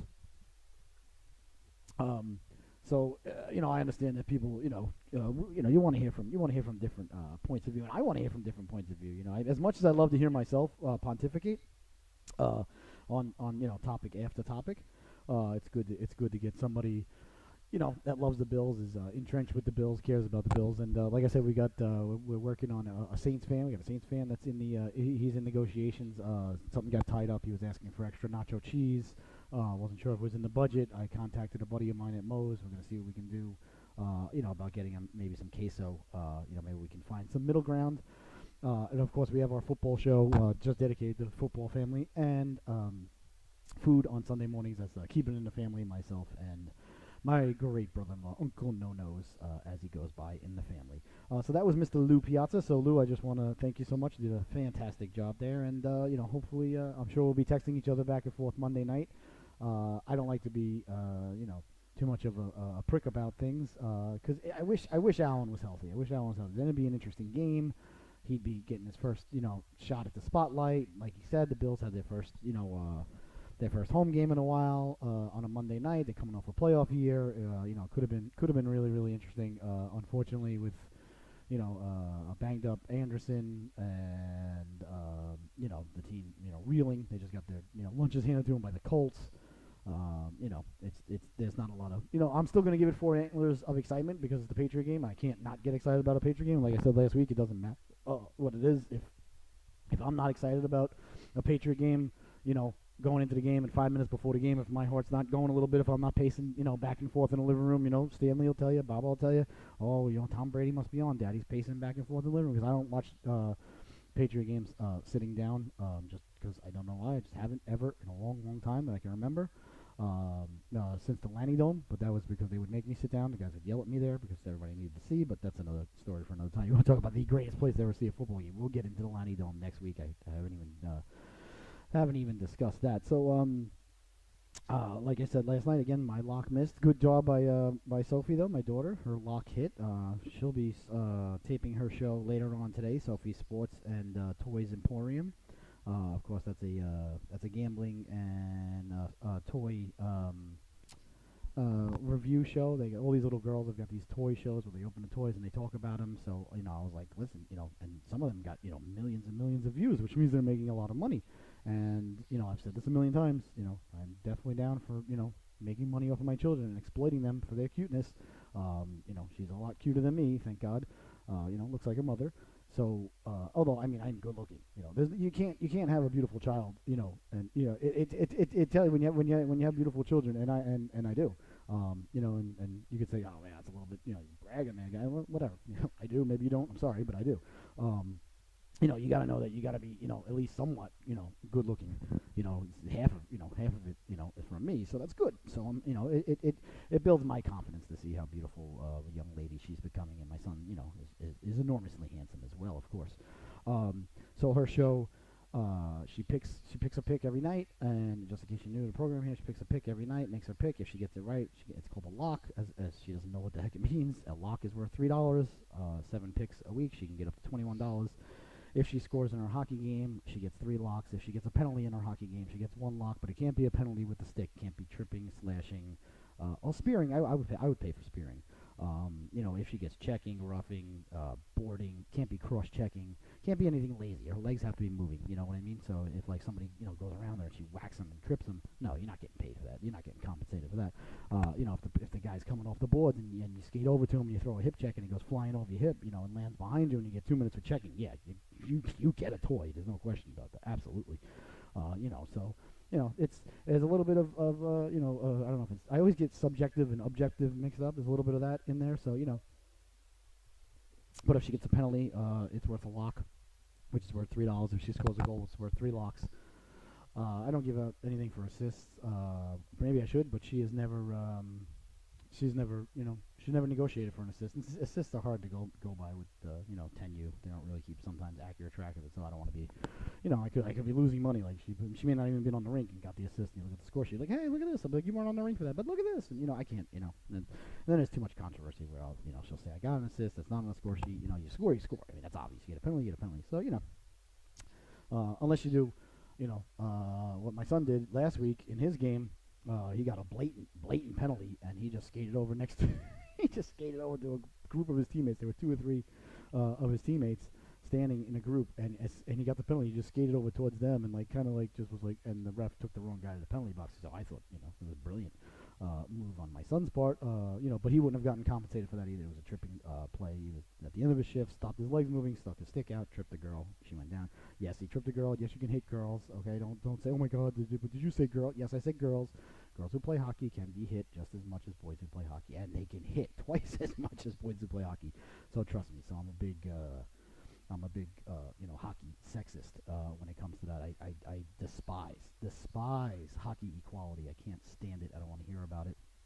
Uh, the girls are, phenomenal. I love the girls hockey so much more, and it really, really boils my stew with the professional girls program, with girls hockey, everything. You always say, I'm a professional girls hockey player, and I fight for equality. Shut up. Seriously, shut up. And I know that sounds awful, and it is awful. But it's just like you are doing the exact opposite of what you are quote unquote fighting for. You have nothing to fight for. You're a hockey player. You're already awesome. Go out there, play hockey. Shut up and skate. Like they tell LeBron, shut up and dribble. Everybody got all upset. You too. Shut up and skate. I don't want to hear about your fighting for equality and you're fighting for this. You're never going to get paid like a man. You're never going to get paid like a man in a professional sport, and it's not a sexist thing. You don't generate the numbers viewing your sport to earn what the men generate viewing the sport so that they get paid. It's not sexist. It's capitalism. It's money. It's neutral. It doesn't care that you're a girl. And I love women's hockey. I'm a huge advocate and fan. I love the girls that play hockey. I love the girl that plays on the UNC team. I have a daughter that plays hockey. I love the NWHL. I always mess that up. I apologize. Huge fan. I was ecstatic to see that they expanded this year to 5 teams. I was up at 3 o'clock in the morning with my wife watching the girls' gold medal game against Canada. We woke the kids up in overtime. They fell back asleep. I thought they did a bad job falling back asleep. I woke them up and made them stay up and get up and do jumping jacks for the shootouts. I didn't want them to miss it. So please don't think that I'm a huge advocate of girls hockey. I think girls hockey is awesome. I think girls hockey could do so much more. I think girls hockey is one of the only female sports that you can watch where it's at least close to the male game, where the girls are, when they're going against each other, when you get good teams like the Olympic teams or even the local professional teams. And there's the NWHL. I screw that up and I apologize. That's my bad. Forgive me for that. And then there's also a Canadian girls league, and I like to see the two of them, get together and make one league. And I'd like to see more NHL teams, and I'm pushing for Tom Dundon down here to do it down here. I want to see more NHL teams, because the Devils have done it, and the Sabres have done it up in Buffalo, where the team that owns the guy that owns the Sabres, he owns the Bills. I should have talked to Lou about that. I just had a guy on Buffalo, and I talked to him about Buffalo about this terrible job. Write that down for next week. Doing it next week. All right. Bills Mafia. I'm sure he's going to want to come on and talk about the Bills Mafia and girls hockey. I know he's going to be thrilled about this. But, Lou, give you time to prepare if you're watching. But anyway, I'm sure he's familiar with the new Bills owner, relatively new. So he owns the Bills, he owns the Sabres, and he owns the Buttes up there. He bought the Buttes. So they built a brand new practice facility, for the Buttes up there. And they play their games there, practice there. They have their own, they're treated, like their own team. A lot of the other teams are just like their own thing. They're not owned by, the big money people. And that's where, all these women's teams need to be owned by NHL teams. The Whitecaps just came in from Minnesota. I'd like to see the Wild come in, and own them and back them financially and back them. The Wild have a brand new practice facility that holds a couple of thousand, and that's where they're playing. And it's awesome. I mean, it's great. And like I said, I'm a huge, huge advocate, for the game, for the girls' game, for the players. I can't stand I see it on all of their Twitter handles. I see it on all their Facebook. I see it on a lot of their social media. So many of the players, too, is the girls. And it's like, I'm fighting for equality. What are you fighting for equality? What are you talking about? Fighting for what? You're playing hockey. You're a professional hockey player. You're awesome. You are awesome at hockey. I wish I was as good as you at hockey once. I would want to know what it's like to be as good as you at hockey. I was never anywhere close to you. You're a girl. You'd mop the floor with me easily. Mop the floor with 99% of guys in the world. You guys are so awesome. You guys went out and won the gold medal against Canada. Unfortunately, not your fault. It was on at 3 in the morning. That was another thing I was screaming, about that game should not have been on that late. And the scheduling that, the NHL, well, not the NHL because they didn't go. But the NHL is tied to the Olympics even if they don't send players. The scheduling for the United States games, men and women, I realized it was all the way over in, wherever the heck it was, Korea. I understand that, but, they still could have done a better job, and it was on like a Monday or Tuesday night, so that's why I had to wake the kids because they had to go to school. But I didn't care, you got to watch this. You can go to school every day.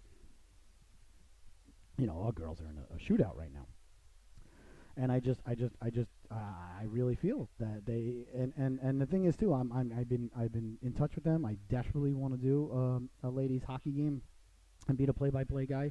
But chances are they get wind of this, they hear this, they see this, or I say it during a game because I can't, keep my mouth shut because I'm stupid. I'll probably get in trouble or lose the gig or they'll get pissed off at me. But you know what? I'm right. I'm not wrong. This damn, I'm fighting for equality. I'm fighting for girls hockey equality and this and that, so the girls can.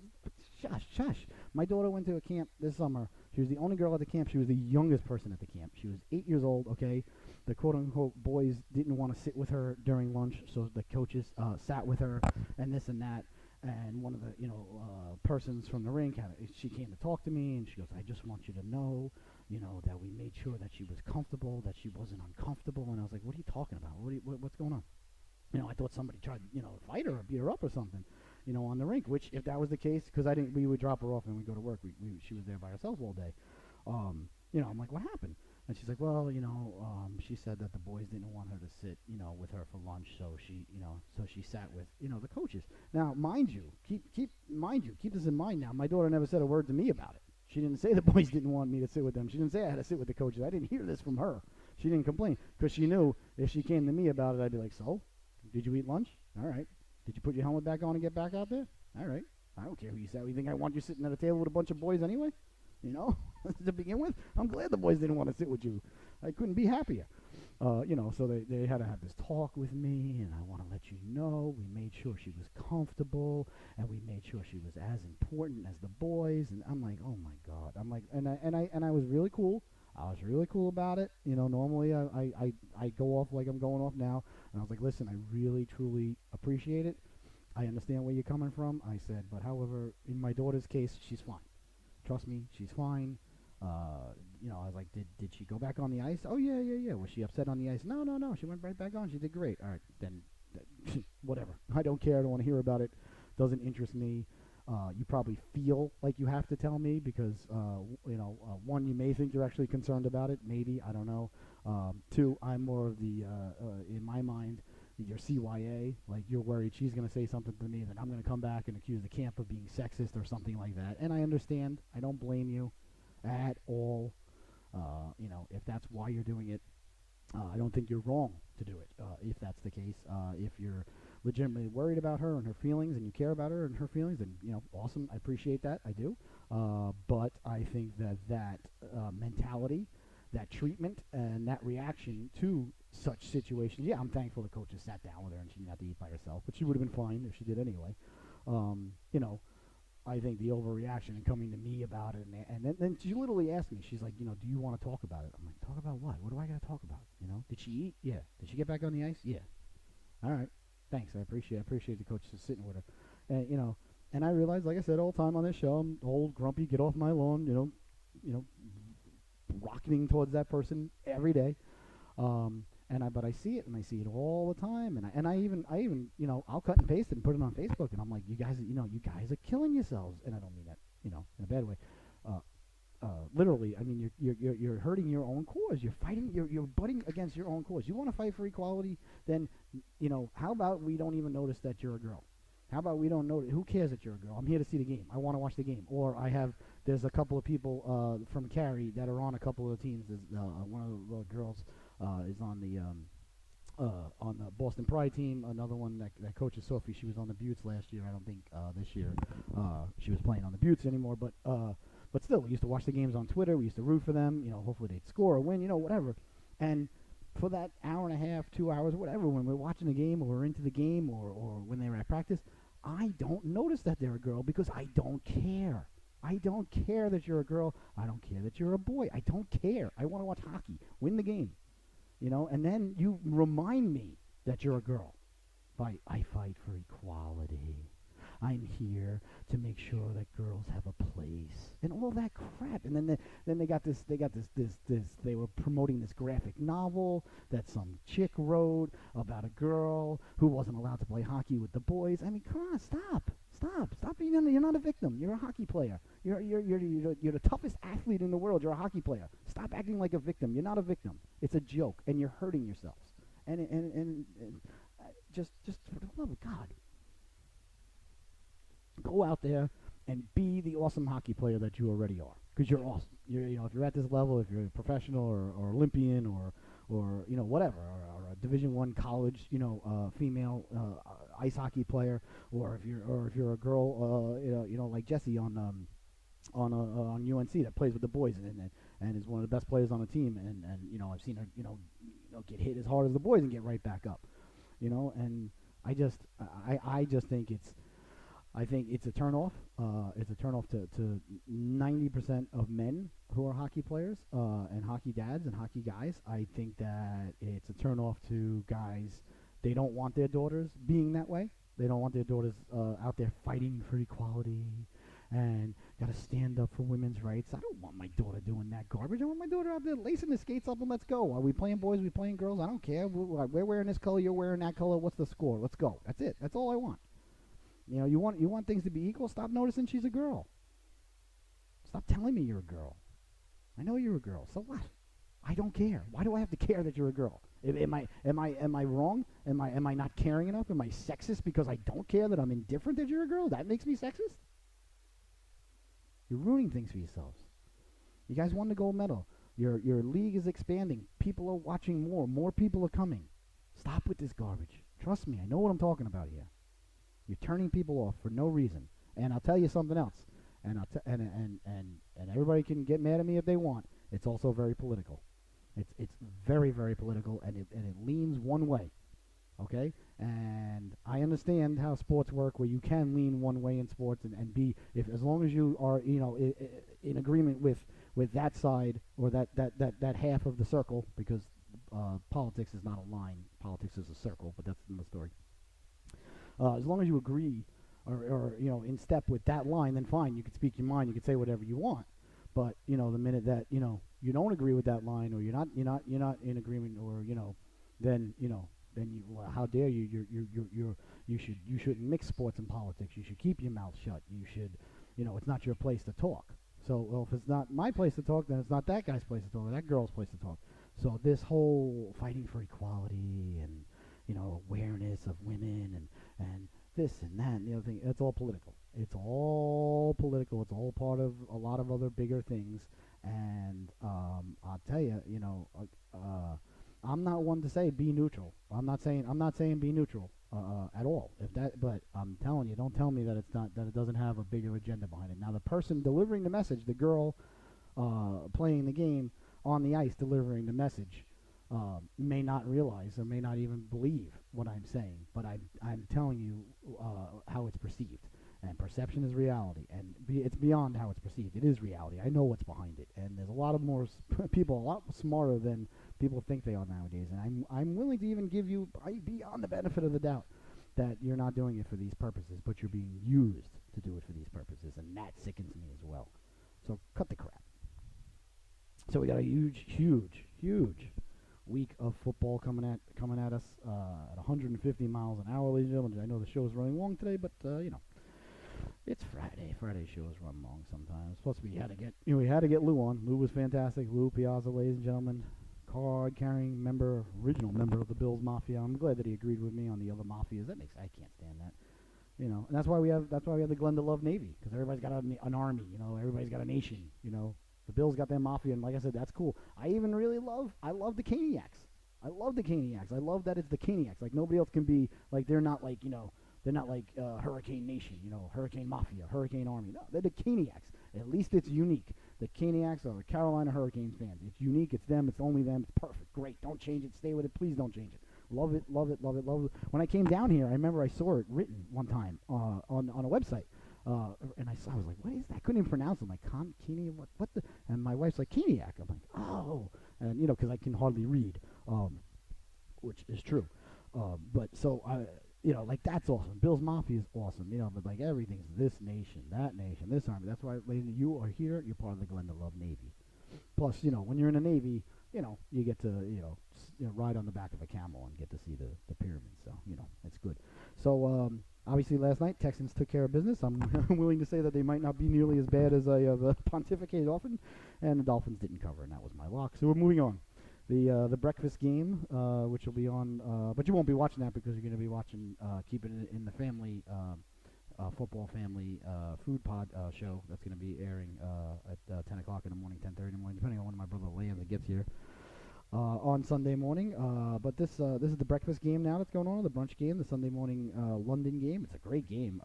It should have been a great game. Both of these teams are grossly disappointing, one more so than the other. It's hard to pick which one's more disappointing. You got the Super Bowl champs, hate to say it, Philadelphia Eagles, so #gritty. Right there going against the Jaguars in Jacksonville. Do I still get excited for the game? Because this should have been, a close to, Super Bowl preview or two, heavyweights. And I don't believe either team, right, is coming in over 500, if I'm not mistaken. Jaguars are 3-4, Eagles are 3-4. So you get 2 3-4 teams. All right, one's the champ. Jaguars went to the AFC title game. Should have been a great game. Both teams should have been coming in, with 3-4-7. So at least 5-2, you would have thought at this point. But that didn't pan out, so it's a disappointing game. So I'm gonna give it. I'm rooting for the Eagles. Obviously, want to see the Jaguars keep getting buried lower and lower in the AFC realm of things because they always give us trouble. They give us trouble. Blake Bortles plays fantastic against us. I don't know why. Against the rest of the league, he's horrible, but Jacksonville gives us trouble. Anytime I can avoid Coach Coughlin, I like to avoid Coach Coughlin in the postseason. Gave us a lot of trouble last night. They gave us a lot of trouble in the AFC title game back in 1996. And they gave us a little bit of trouble in the 2 Super Bowls when he was with the Giants. So, Eagles and Jaguars going at it. I'm going to give that 2.5 antlers of excitement. That one should have been 4. The antlers of excitement go from 1 to 4. When we're talking about movies, it's 1 to 5. So, just so you know the ratio there. Let's see. What's the line on this game? I guess the Jaguars are going to be favored. Gosh, I wouldn't bet this game. I don't care what the line says. Unless it's like more than 7 points either way, which would be ridiculous. It's not going to be that. It's going to be 2 or 3, if that much. Either way, yeah. Okay, so Philadelphia's favored. They're 3. Philadelphia's given 3. No way. No. Want nothing to do with it. Good. Moving on. Moving on from that one. I would never, ever, ever. Thank you, sir. Just found out that we're a little low when we came back. Thank you so much. I appreciate that, Mr. Bill. That's important because I really appreciate it. If anybody's ever watching the show, tweet at us if the volume's low or I don't sound right, please, because I can't hear it during the game and I don't have a producer. So thank you so much, Mr. Kurtz. I do appreciate that text message very much. Hopefully that's better. I adjusted. I'm always afraid of making it too loud because I make it too loud and then it gets like and it makes that horrible noise. So where were we? NFL. Hold. 21 tabs. That's too many tabs. It's too much for my brain. All right, here we go. NFL. Here we go. On to the next one. So I don't know who's gonna win that game. I have nothing. And I wouldn't bet that game in a million years. Okay, Ravens at Panthers. This is a good one. The Panthers are an enigma-ish of a team. They go into Philadelphia, they lose. They go into Washington. No, excuse me. They go into Philadelphia, they win. They go into Washington, they lose. How good are they? I happen to think that they're right there. I think you got the Rams, obviously the class of the NFC. Then you got the Saints, right there, and I think the Panthers are right there. The next tier in the NFC and Minnesota. I think you have the Panthers and Minnesota right there. Panthers, Minnesota, and Vikings are in that second group. The Rams are the cream of the crop right now, but it's still a long season. So this is a good one. The Ravens, of course, coming off a tough loss at home where they missed the extra point. We'll see if that affects them coming over. They've got a very good D. I myself, of course, rooting for the Panthers, not just because I don't root against the Panthers because we live down here, and I also I always root against the Ravens and always root against the Steelers and the Jaguars now that they've gotten good because I never ever want to tangle with the Ravens or the Steelers in the postseason if we can avoid it. Steelers in Foxborough, fine, we'll take care of it. Steelers, well, actually it's funny, we do good against the Steelers in the postseason, but they always scare me for some reason. Last year we were lucky to get home field advantage because of that ridiculous call right after I dropped. I made some big ziti that day and it went down. That's because it was too much ziti in the tray, and I had too much libations in the belly. Okay, so this one opened up as a pick'em. Oh yeah, that's right. We talked about this the other day. This one opened up as a pick'em, and now Baltimore is favored. Baltimore's giving Carolina 2.5 on the road. That's not right. That's not right. I like Carolina. That might be my lock for Sunday, but I'm definitely going to be putting 50 cents on the Panthers. I definitely like the Panthers right there, and that's a good game. So that's good. That's a really good game. 1 o'clock on Sunday. That's gonna get 3.5 antlers of excitement. Two good teams, local team, and of course I want Baltimore to lose. So we're gonna go. And that'll be on TV down here. That might be on TV nationally. I never keep an eye on national games unless it affects New England or Dallas, because the wife is a Cowboys fan. Oh, the next one's a huge game. Broncos at Chiefs. Chiefs, expect the Chiefs to win the game, run away with it. They're probably double-digit favorites. But it's a huge game. Broncos coming off of manhandling Arizona. That's interesting. Chiefs opened up at 10.5 and it's down to 9.5. So means money's been going towards Denver. I wouldn't bet that game. I wouldn't touch that game. The over, the under, the line, nothing. 9.5. No way. I do expect the Chiefs to win, but that's a real good game. And of course, member of the staff for the Keeping It in the Family podcast, a huge Broncos fan, so I'm sure we'll dive into that end a lot deeper on Sunday. But that's going to get 3 antlers of excitement right there. Okay, moving on. Steelers and Browns. I'm always interested in the Steelers, so they get at least 2.5 antlers right away, minimum. Any Steeler game gets 2.5 antlers. Browns are more interesting because they were the Hard Knocks team. I always watch Hard Knocks, whatever team I watch Hard Knocks for. I feel like a little bit of kinship during the season. I'm sure the Steelers are probably given at least a touchdown. They got to be given at least a touchdown here. Let's see. And look at that. They opened up at 7.5, and now they're at 8.5. Okay, so the money's on Pittsburgh. No, too much for me. I don't trust the Steelers defense to give anybody 8.5. I know Cleveland's coming back down to earth. But Steelers are probably going to win the game. But it's a division game. 8.5 points. Browns are not the Browns of old. They're still not good. But who did the Browns lose to last week? Was it 2 weeks ago they lost to San Diego? Or was that last week? Last week they lost to the Buccaneers in overtime, right? So that was in Tampa. So, the Browns, for the most part, they've only been blown out of one game, right? They won, let's see. Yeah, they've only been, they had the tie against the Steelers. They lost that game to the Saints in New Orleans. They should have won. They blew that. They beat the Jets on the free beer night. That was fantastic. Lost to the Raiders in overtime. They blew that one. Beat the Ravens in overtime, got whacked by the Chargers, and lost in overtime to the Bucs. So there's no justification. What happened here? Oh, hold. There's no justification to give 8.5 points. I know the Steelers are playing better. Steelers are the better team. I expect the Steelers to win the game, but still, no way. I would take the Browns, but no, not gonna do it. Okay, next one then. So that one's gonna get 3 antlers of interest. Right there. The next one on the docket, the Seahawks and the Lions. My brother will be in town this weekend, so we'll have that game on. Thank the good Lord. Normally I wouldn't have more than 2.5 antlers of interest. I have 2.5 antlers of interest, like I said, because it's a Seahawk game. If the Seahawks are getting here, I'd be interested in it. I might put 50 cents. They're probably getting. Detroit came up with the other one. No, yes. Opened at 3. Seahawks are getting 2.5. Oh gosh, why couldn't that be 3 or 3.5? If it was one of the some of the casinos have 3. If I could get it at 3, I wonder what it is on my site that I use. Let's see. If it's 3 right now, I'll put 50 cents on it. I'll put 50 cents because the site that I use, it's awesome. You can bet all the way down. You can bet as little as a quarter. And for me, I put in $40 like a year and a half ago. I'm still operating on the same $40 as I always have been, and I lost. What do you mean the email doesn't match?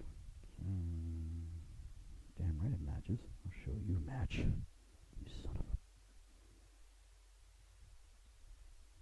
a... Okay, there we go. And we're going in. Okay, so, nope, 2.5. Nope, can't do it. I'm not doing it at 2.5. I won't do it. Because I mean, if they're going to win the game, I mean, chances are, I mean, they could win by 1, they could win by 2, but nope, not going to do it. I like Seattle to win the game there. One, I think Seattle. This is actually a really big game, actually, in the grand scheme of things, because Seattle's 3-3, Lions are 3-3. Yeah, this is actually a really big game because they're going to be going, they're going to be going at it. I think the wild card in the NFC is going to could be one of the wild cards could be 9-7, 8-8 team. Well, 9-7, the way things are shaking out now. So this is a huge game. So actually, believe it or not, so I think the Seahawks are going to win the game, but I wouldn't bet it. I wouldn't. But also because, like I said, I'm watching the game with my brother, so I'll be rooting for the Seahawks. I root for the Seahawks anyway. So since my brother's going to be here, I'm going to give it 4 antlers of excitement because we're going to be here, and as soon as he lands, we're going to grab the old 77 pack of Natty Ice, the old Pierre Turgeon, and off we go. Next one, the Buccaneers and the Bengals. Wow. Bengals coming off 2 horrific losses, one at the hands of the Steelers, one they got discombobulated by the Chiefs, so they're 4-3. They were 4-1.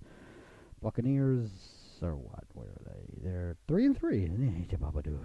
Whatever the line is on this game, I'm not interested in taking it because I couldn't tell you which one of the 4 teams out of the possibility of these 2 teams is going to show up. I'm sure Tampa Bay's favored, probably by 3, I guess. What? Look at that. That's interesting. A lot of money on Tampa, ladies and gentlemen. Cincinnati opened up at -6. Cincinnati opened at -6. That's my fault. I should have taken Tampa. Tampa getting 6 at home. Really? Wow. And now it's down to 3.5. Yeah, that makes sense. A lot of money went on Tampa at 6, and that's my bad for not noticing that. Wow. I would have taken Tampa at 6. I'm not taking Tampa at 3.5. So, all right. Well, that's gonna get 1 antler of excitement. I mean, I'm rooting for Tampa because want the AFC teams to plummet as much as possible. Always, but not not excited about that game in any sense of the form. Battle of 2 teams that could easily have fantastic uniforms, get-ups, helmets, and everything, and both teams who have absolutely horrid uniforms, helmets. And I mean, the Bengal helmet's good. The Bengals don't need to change their helmet, but it's hard to have such a great helmet, black and orange as your colors, and have such a horrific uniform that the Bengals have. And as far as the Buccaneers go, to not wear your creamsicle orange with the Buccaneer with the hat that you originally had with the orange cage and the white helmet back in the day, the fact that you guys still don't wear those on a regular basis is criminal. I mean, head should roll. Jets at the Bears. Well, you know my rule. I never ever take a bet a Jet game, but that's gonna get 3 antlers of interest to teams that who knows what they are. Jets are 3-4. If I'm not mistaken, Jets are 3-4, and the Bears are now 3-3.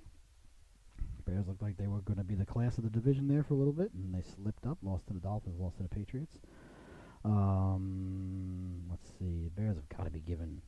I imagine the Bears got to be given 6 to a touchdown here. If the Bears are given more than a touchdown, well, I can't. My rule is I never bet a game involving the New York Jets, and I never bet. Oh wow, Bears opened at 7, it went to 8, so that means money's on the Bears. Yeah, no, still wouldn't. I mean, if anything, I don't know. I guess I take the Bears, given 8, but I wouldn't. I might. You know what? Because I'm rooting. No. My rules. Gotta remember my rules. Don't bet a game involving the New York Jets, and don't bet a game involving Phillip Rivers. But I'll give it 3 antlers of interest because I despise the New York Jets, and it's an interesting game. Redskins at Giants. That is the Redskins are going to mop the floor. And this might be a game though of gambling interest because the Giants might be getting more than 6 at home, which means I'd have to take the Giants. I don't want to do that. Hopefully, I wanted 6. Hopefully, I hope it's the Redskins. If the Redskins are giving anything less than 6, I think I'm looking at 50 cents on the Redskins. What? That's my lock. That's my lock right there. You got to be kidding me. That's impossible. The Redskins are at New York, and the Redskins are and the Giants are a pick'em. That's my lock. Write it down. That's my Sunday lock. Redskins pick'em at New York. Write it down. Read it. How are the Redskins a pick'em against the Giants? The worst team in the league. Oh my God. I mean, the Giants, Cardinals, and Raiders are battling, and the Bills are at least trying. It's not their fault. I'm not just saying that because we had Lou on. Oh my gosh. So I now have 4 antlers of interest in this game, even though it's a horrible game, but this is why gambling's good. That's my lock for Sunday. I don't need to see the 4 o'clock games, which are not impressive. God, 4 o'clock games are brutal. Okay, so we got the Colts at the Raiders. Yeah, whatever. One. What's the line on this game? I mean, can they even come up with a line? I wouldn't bet this game. I would never bet this game. There's no way of knowing what is what here.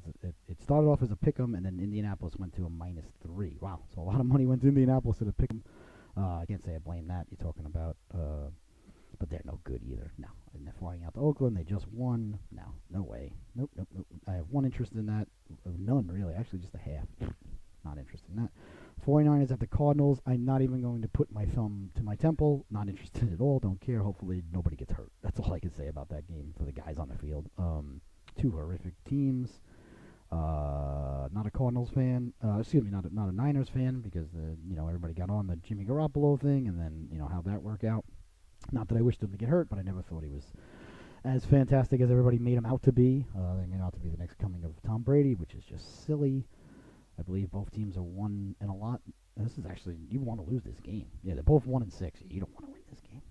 No way. Neither of these fans. If I'm a fan of either team, I'm pissed if they win. I mean, it's hard to do.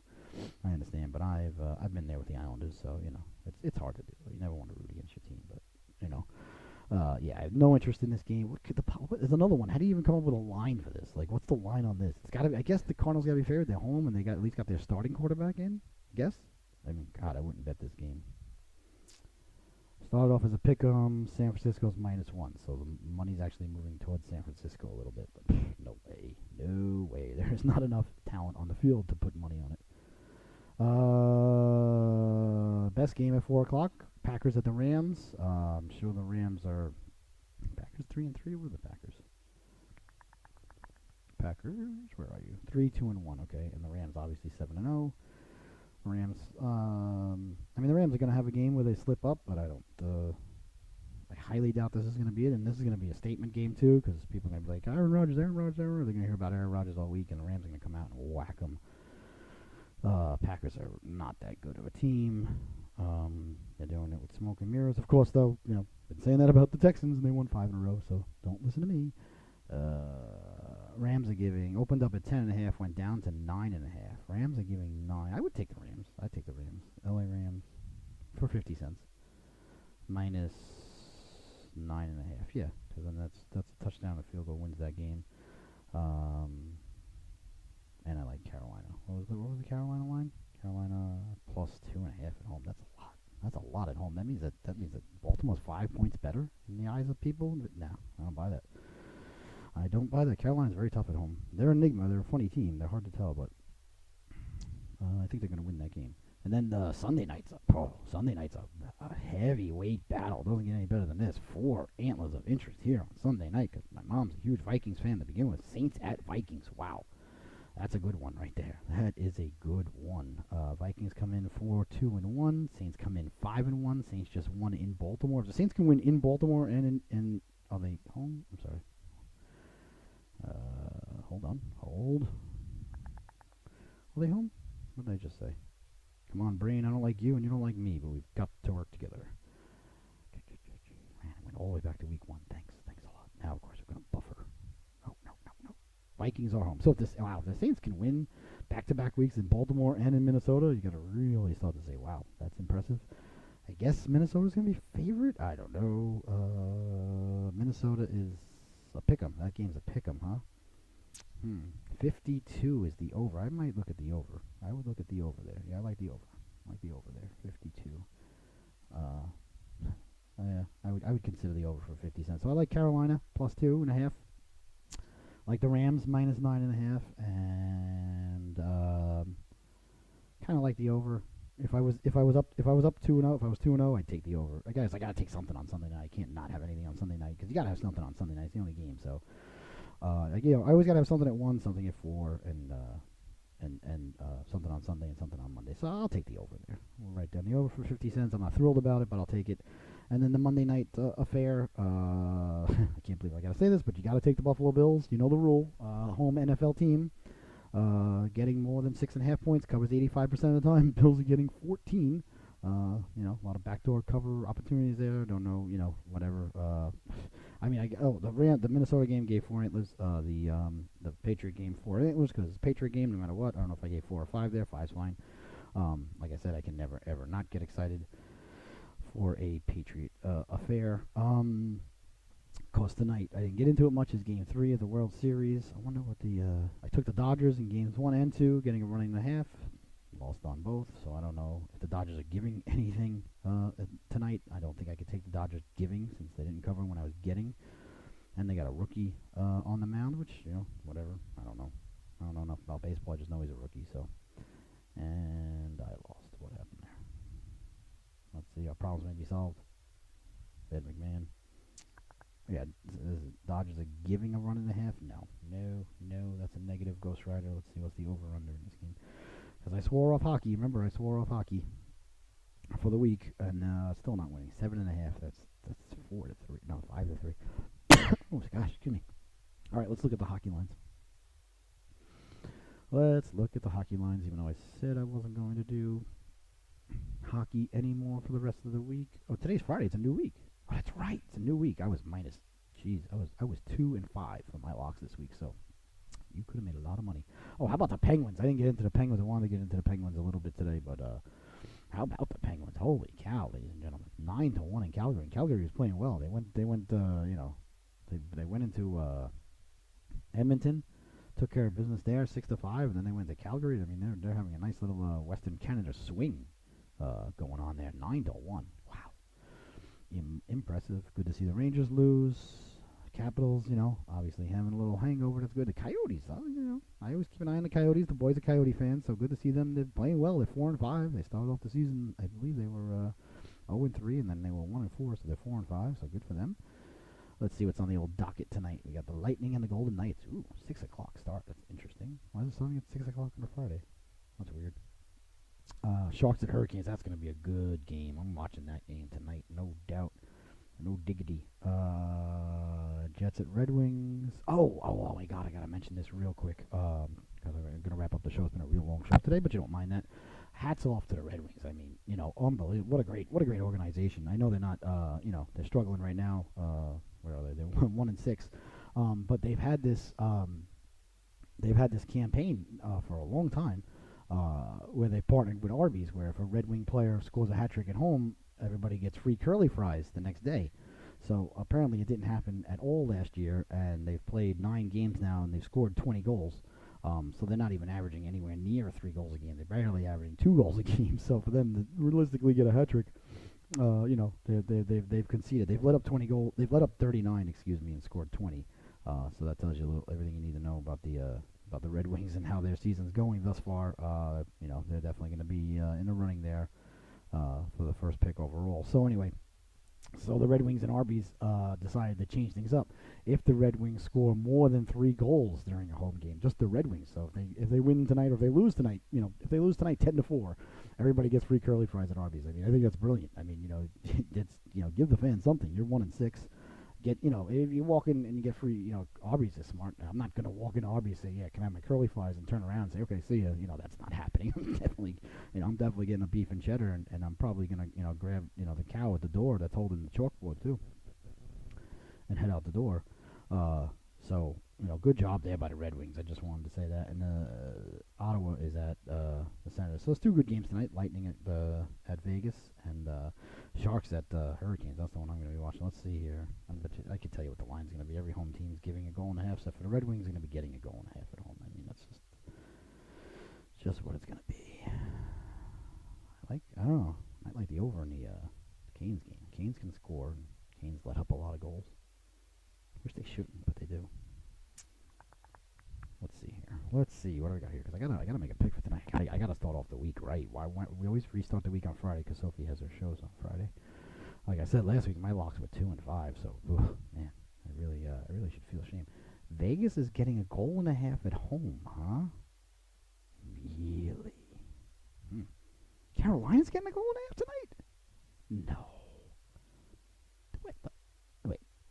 It opened at plus a goal and a half, and then there's 2. This is bizarre. 2 out of the 6 casinos have Carolina minus a goal and a half. Let me see if they're plus a goal and a half on my site that I use for my 50 cents. I'm gonna go with the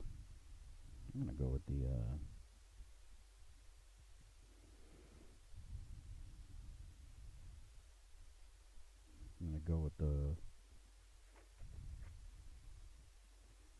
Wow. They're getting a goal and a half at home. What? San Jose? San Jose's not that good right now. I mean, they're good. Good on paper. They're 5-3. Okay, they got 11 points in 9 games. Okay. I mean, how have they been doing lately? I mean, I know they won to beat the Islanders the other night. Big whoop. Okay, they beat the Predators in overtime. They beat the Islanders. Okay, they've won 3 in a row, so they're playing good. But they beat, okay, fine. But still, they're not a goal and a half favorite over on the road over Carolina. Carolina's what? What's Carolina? 5-3.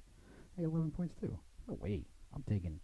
Lock it up, ladies and gentlemen. The Hurricanes plus 1.5. There's my lock. Boom for the night. Write it down. I told you, well, the week was over. It's a new week, so I could pick hockey again, even though I still picked hockey twice last week. One time I lost, and I said I was done picking hockey, and then another time I forgot, and I continued to pick hockey. So at least we're off the baseball schneid there. A little bit, I'm sure, now that I'm not taking the Dodgers, they're giving a run and a half. I'm sure they blow the Red Sox away. I hope they do. I hope they win. Don't want to see the World Series go to 3-0. So tonight, the big one on the docket, ladies and gentlemen, is definitely the Canes and the Sharks. Not just because we're, that's our lock of the day, because that is the best game of the night. Looking forward to that. Good, as they say, measuring stick for the Canes. I still happen to think that they're one of the better teams in the NHL. Certainly in the East, I expect them to be in the playoffs and things of that ilk and nature. So later on today, ladies and gentlemen, we're going to have my favorite show on the entire docket. Sophie's Toys and Sports Emporium. She ended up plus 2 or 1. I got to check the stats. I think she might have been plus 1, so she's not going to be opening a lot of toys this week. And of course, Sunday we're going to have Keeping It in the Family, and also be on the lookout. There's going to be a new show debuting, may even debut this weekend. We'll see if I have time to set it up. Luke and myself, my son, we're going to do a show called The Comic Book Shoppy, where he and I are going to get 4 books a month, because comics come out once a week. So we're going to read, and we're going to go over, it's going to be like a book club. That one will have spoilers. We're going to go over the comic from last week and what we're looking forward to each week as it's coming out that week, while also reading a graphic novel together to discuss. So it's going to be like a comic book club, between me and my son. Tune in for that. That should be a lot of fun. We'll talk other superhero stuff there as well, because I'm a sci-fi geek as well, so I love that. And working on a new podcast with a couple of members of the Carolina Hurricanes. So mark my words, Carolina Hurricanes are going to be in the playoffs. I'm just going to keep saying it till it happens. So, ladies and gentlemen, that's going to do it for our show today. I want to send a big thank you out to all of you for tuning in, because you guys are awesome. You guys are what make the show anything that it is. And I can't thank you enough for tuning in. Of course, it'll be weekdays. Like I said, next week we're going to start recording early, 5 o'clock in the morning. But I'm going to see if I can get it to launch later. I'm not sure if I can do that. If not, you just tune in on YouTube, which is the Glenda Love Broadcasting Company. Please follow us and subscribe to us on YouTube, and follow us and tweet at us any questions, concerns, comments, and, of course, compliments at the Glenda Love Broadcasting Company. The GDL, the B, and the C are capitalized, and there'll be some games this weekend broadcast, too. Junior hockey in the area scheduled to come out today. We're working on it. A couple of things changed schedule-wise going forward. So I am your host, Scotty Bonner. Thank you so much for joining us on Glenda. Have a fantastic day. You guys are all awesome. And remember, when you're on Glenda, you're family. So love you guys. Have a great weekend, and go Canes.